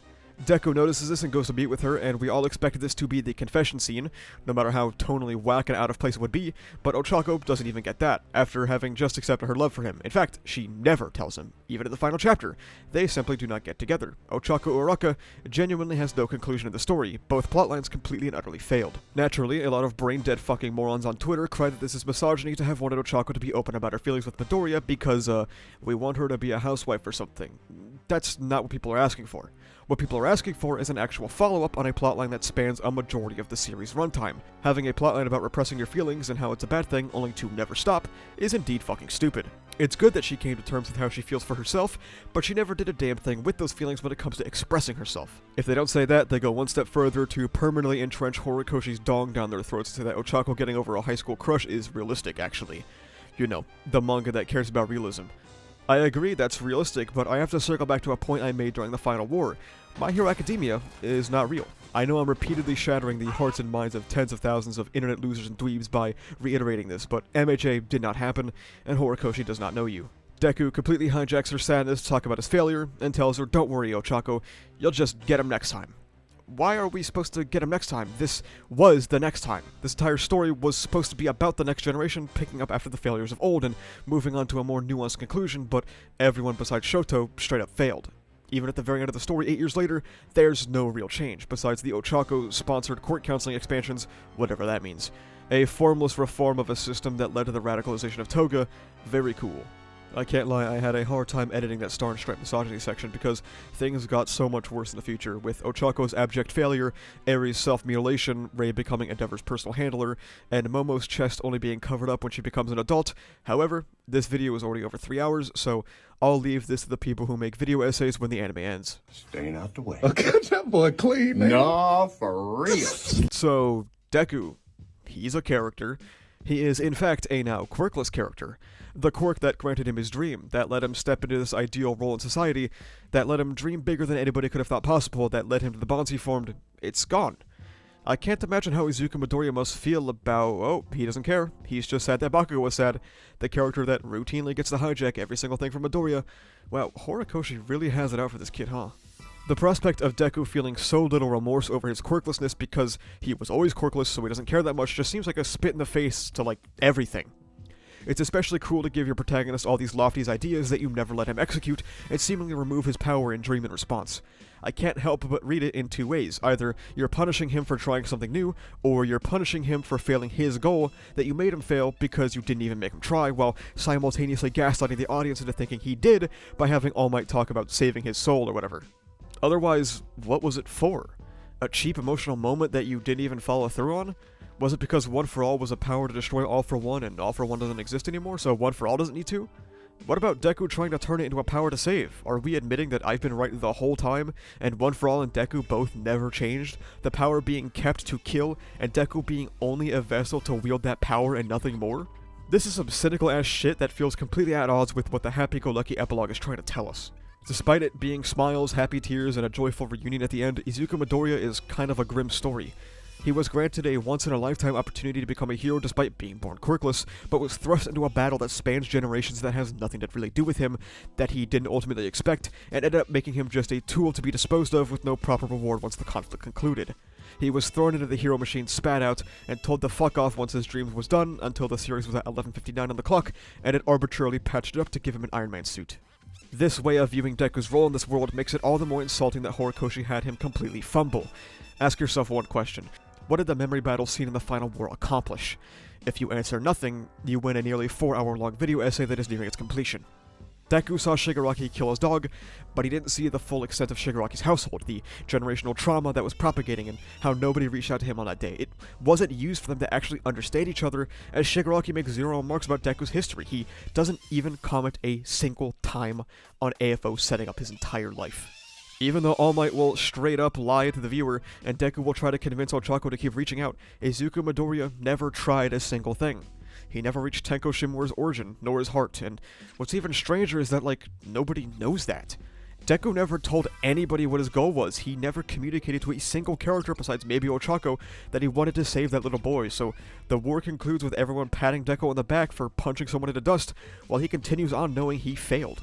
Deku failed his goal, and then we time skip 8 entire fucking years and find out he lost his dream occupation, his quirk, he became isolated to the point of feeling lonely and didn't even get to be a house husband for Ochako or something while she's out there girl bossing, while working a 9 to 5 at UA, and I can't lie, it sends kind of a harsh message that these feelings are present until the very last page where he gets the Iron Man suit and then he can hang out with his friends again and be a real hero. Isn't that kind of cruel? Look, I know I've been slandering Deku like this entire video, but I swear I did not write this chapter. I just don't understand why this time skip was 8 years. That's at least 6 years post-UA, where he barely got to spend any time with the people closest to him. I understand it was to develop the suit, but I don't think Iron Might took 8 years to develop. I swear to you he got that shit Amazon next day delivery. And that stood up to All For One for like 20 minutes. Why not give him the suit when he graduates? Why force him to sit in borderline isolation while he misses his old life for 6 years? One thing I do appreciate is Deku being a teacher, because I think that's a cute way to be a hero in your own way until, you know, he abandons it immediately after getting a suit. I would have liked for Deku to have spoken more about his experience as a teacher and for him to have wondered which path to take before taking the suit, because being a pro hero is what he truly wants to do. I never really felt the love of being a teacher from him personally. In my preferred version, assuming we are dedicated to time skipping 8 years, make it clear that Deku still sees his friends. They swing by UA sometimes, but recently, they have been bouncing him, and as he thinks about the relationships he once had as a child and how they might be starting to grow apart, he returns home to a surprise party from all of Class A and fuck it even B, ready to give him his stupid little Iron Man suit.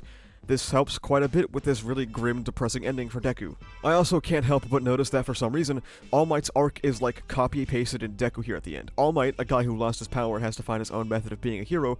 Deku, a guy who lost his power, has to find his own method of being a hero. They both become teachers for the next generation, and then they both abandon that to put on a suit. Very strange decisions.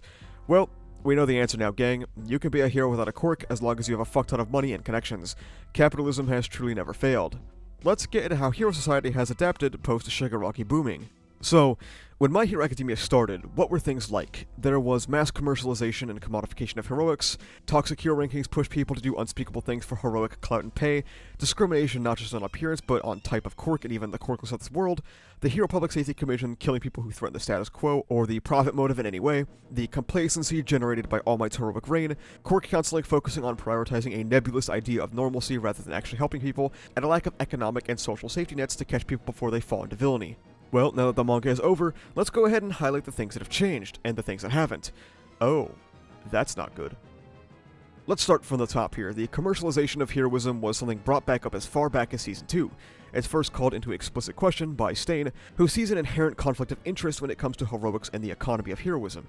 People should not be inspired to save people purely for the money. Heroics should come from the heart, and we see the weird consequences that this commercialization has throughout the story. First of all, these kids participate in child soldier training schools, something brought up by characters like Rocklock a few times and how odd it is, as half of them pursue it not for the heroic nature of the job but for economic incentives. And the sports festival is a massive indicator of that, as 15 to 17-year-olds are jammed into physical competition against one another for fame and the chance at sponsorships. Not really sure what that has to do with heroics, but I get what it has to do with the economy. Seeing heroic branding all around you as you walk through the street is a thing of the past. Unless it's not, because with an 8-year time skip, not a single thing mentioned above has changed. The sports festival happens again, people still aspire to be heroes for fame and money, and Deku walks down the street with ads for his hero friends littering the view. I guess Stain didn't have a point, and we were supposed to believe that he was entirely wrong the whole time. Cool. The only thing that changed is that now not everyone in middle school wants to be a hero, but I don't really understand why. Nothing about being a hero has changed. I guess it was because of the recordings of the final war. That's cool, I guess. Feels kind of half-baked, but sure. How about the hero billboard chart? Nope, still exists. The very system that served to drive Endeavor to madness to buy a wife, beat her and his children, is still a good system to have in place. In fact, let's make it even bigger so now civilians can power trip over their number on the board. A system that inspired nothing but pain and suffering, and also made people skip out on being heroes to rural areas because there was nothing to be gained from it. Maybe we'll re-examine this system in another 8 years when another Endeavor or Bakugo spawns and starts abusing people. Thanks, Hawks. You know, I thought with you being an Endeavor fan and all, you might at least understand that this system is deranged, but I'm happy to know for sure that your brain was surgically removed after Chapter 266. So, another thing that hasn't changed, but in fact got worse. Quirk discrimination is in a weird spot because Shoji allegedly fixed racism off screen, but in the very same chapter, we see Plate Kid getting shit on by those around him for his quirks, so like, what changed? I don't really know what to mark this one as because we're given mixed signals. Thank God Plate Kid took Shoji's advice though. One day, that kid will be exposed for being mean or something like that. I'm actually glad that Hori completely skipped racism ending because he knew that the prospect of having to display his ideology on screen was absolutely maddening and said fuck that, here's the W that surely would have happened instead. The Hero Public Safety Commission being a rogue CIA-esque facility was never actually tackled. We're meant to believe that because Hawks is the president now, nothing bad will happen anymore, which will play into a future criticism of this plotline.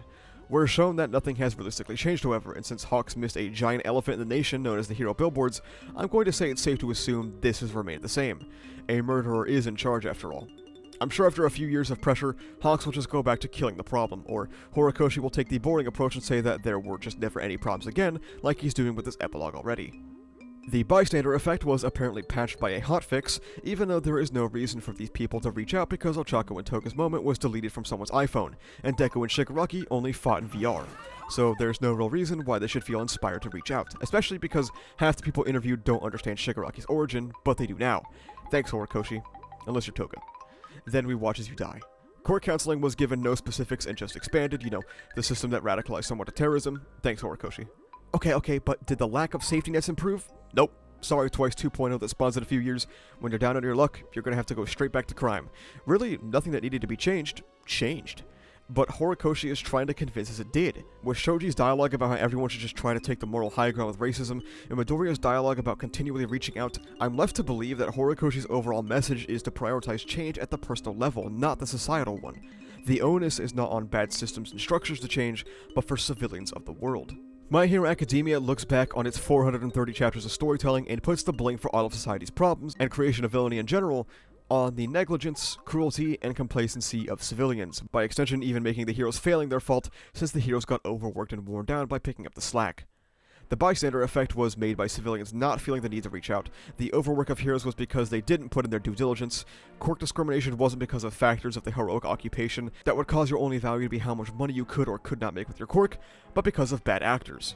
To take it a step further, considering none of the systems of My Hero Academia fundamentally changed, I can't help but notice that it feels that MHA completely missed the point and decided to pin all of the blame on individual people even in these corrupt organizations.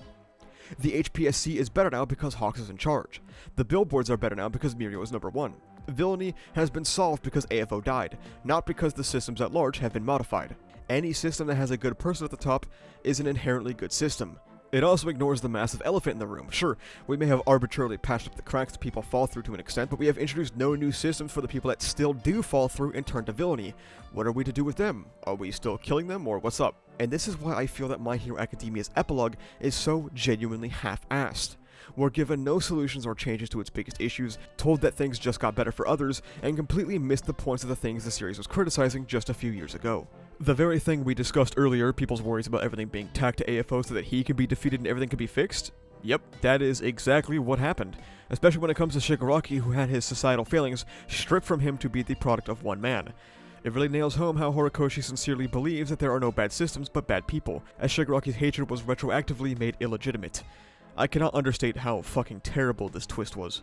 Of course, Horikoshi just never had any intention of writing about the real world, just the MHA world, which is definitely the top 5 most stupid things he's ever said. People interpreted this as, he's just trying to stay apolitical and not comment on the world around him, which is fucking impossible, and any artist or writer above a 5th grade level should understand this.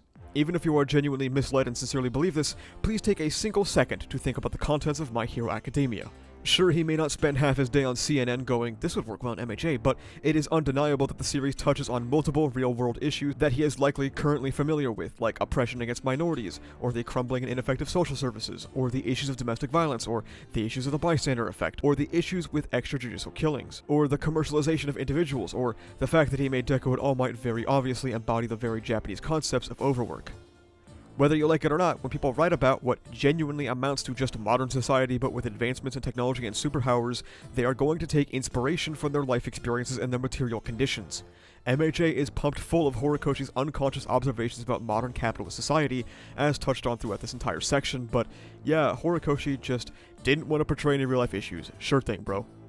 AFO took a surface read of an old comic book and based his entire life on that, and Hori took no further message from his own comic book and gave surface-level answers to what was needed, before telling people to not look too deep into what he was trying to say, and using real-world issues for the emotional aesthetic rather than trying to take any stance or making any statement on them. This is purely speculation, but from a man who still, even in the final arc, had nightmares about MHA getting cancelled and never believing himself to be worthy of what he has achieved, it gives us an unfortunate and depressing lens to view Deku's character through, a character that never had an adequate exploration of his self-worth issues, who nearly lost hold of his dream before being given what he always sought after at the last second, strikingly similar to Hori's manga experience. When Horikoshi wasn't utterly disappointing me to the very end, the Phantom had been let free from its heavenly restriction into complete and utter lunacy.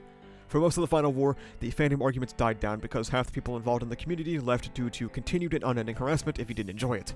This plays a big part into why I stopped making MHA content altogether. Every MHA community on every platform would become a shell of its former self. The YouTube analysis community stopped existing when Ocean has dropped MHA due to its continuing decline and routine harassment. The Twitter communities would die as myself and many of my friends would opt to stop talking about the series to avoid cruel messages. Reddit communities would just become fan art dumps and circle jerk communities as they stroke themselves off about how dumb everyone else is. Discord communities would be effectively turned into toxic cesspits that dogpiled and berated you for expressing any negative opinion whatsoever, except mine because it's based. I cannot understate the absurdity of My Hero Academia discourse as the series reached its conclusion. People would write threads denying Deku's core characteristics because the series fumbled them so bad. They would end up denying it the end goal of saving the villains because the series fumbled it so bad. They would start to advocate for state-sanctioned killings because it's the only way they can reconcile this deranged conclusion for Nagant. They would start to say it was completely justified to leave Tenko on the street because he looked creepy, and start to talk about how Eri's mom was right to leave her behind. A place that used to impress me with its inclusivity and openness to new ideas soon became a bitter community that rejected people, hated others, and fell into many isms like ableism, racism, and homophobia. A lot of people will continue to spread the both sides narrative, but that was never even close to the truth. I've watched my friends endure being called slurs, harassment, phone number leaks, and other stuff I may not ever know about. All the while I had to watch people who defend MHA like it's a salaried position pearl clutch about the harassment they receive. And when you look into it, there's no harassment, just people posting on their own personal Twitter page, which somehow hurts their feelings. As the series made it clear it was leaning towards its very safe, neoliberal approach to its political aspects, this rightward shift was very represented by the community, as they slowly began to develop a disdain for the core tenets of art itself, denying any and all interpretations and rejecting any real-life or political foundation for the contents of this manga, something that was frankly just made worse by Spinner's book being treated like a fart in the wind. The story is weirdly adamant about society burying the tragedy and importance of the League, which just further undermines their role and presence. There is no realistic reason that Spinner's book shouldn't just act as another radicalizing MLA book, but you know, themes and such. At the very end, My Hero Academia couldn't even keep good on its final promises of the story. Toya's fate is still off-screen, Eri's horn goes back, so her sacrifice meant nothing, the viewer is emotionally scanned by Horikoshi before giving him an Iron Man suit in the final page, some characters end up with no conclusion like Ochako, Aizawa, Mike, and Kurogiri, and all of the deep world building we thought was so wonderful in this prior act was truly not meant to be that deep, while Midoriya never truly moves on from his self-worth issues. The saving the villains plotline was largely irrelevant, and so much more. I know that My Hero Academia can still have more content, spin-offs, future movies, and the soon-to-be volume extras in December, but I'm done. I'm not gonna wait for that. In the lead up to this video's release, I had all my friends who worked on this send me a message to the community that I posted every day until it came out, and I'll try and keep logs of those in the description if you're interested, but I never posted mine.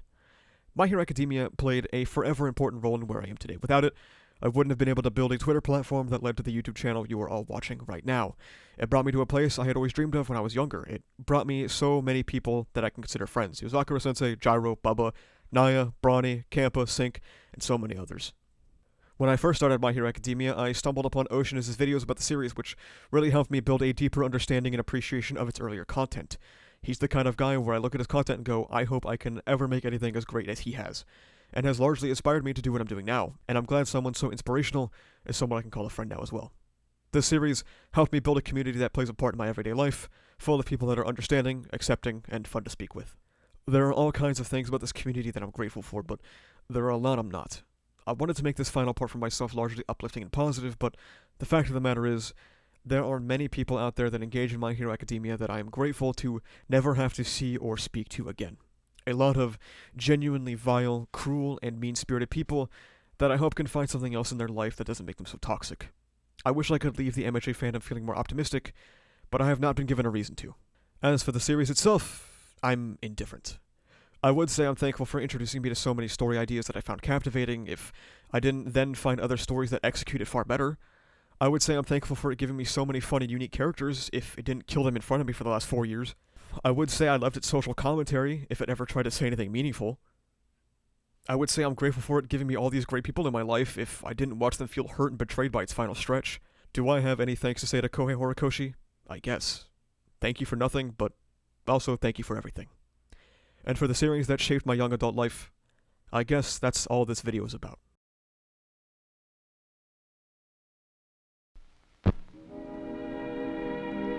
And now, folks, it's time to say goodnight. We sincerely appreciate your patronage and hope we've succeeded in bringing you an enjoyable evening of entertainment. Please drive home carefully and come back again soon. Good night.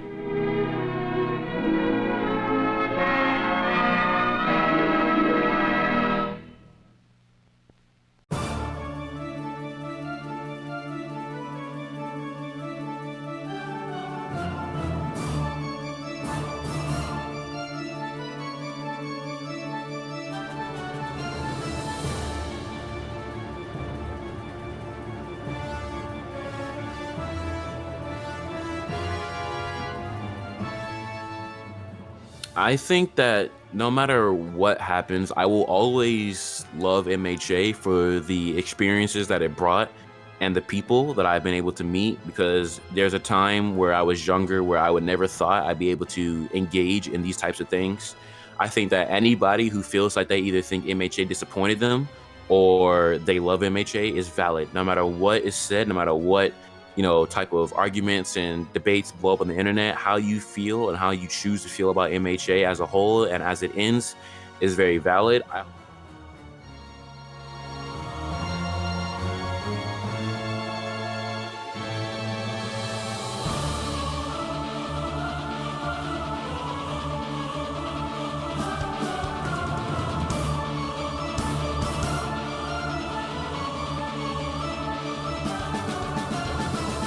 remember when things were good moments.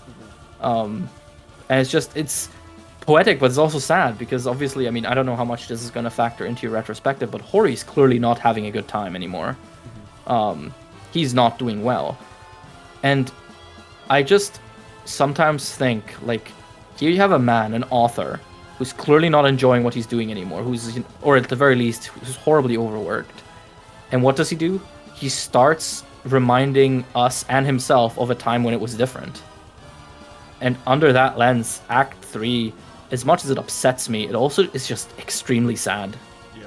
Just a whimper of a final arc. So, yeah. Feel free to follow me on Twitter at Yozakura Sensei. I'm also on YouTube, same thing, at Yozakura Sensei. I talk about, all types of things from shonen, seasonal anime, manga recommendations, and I hope to see you guys all there.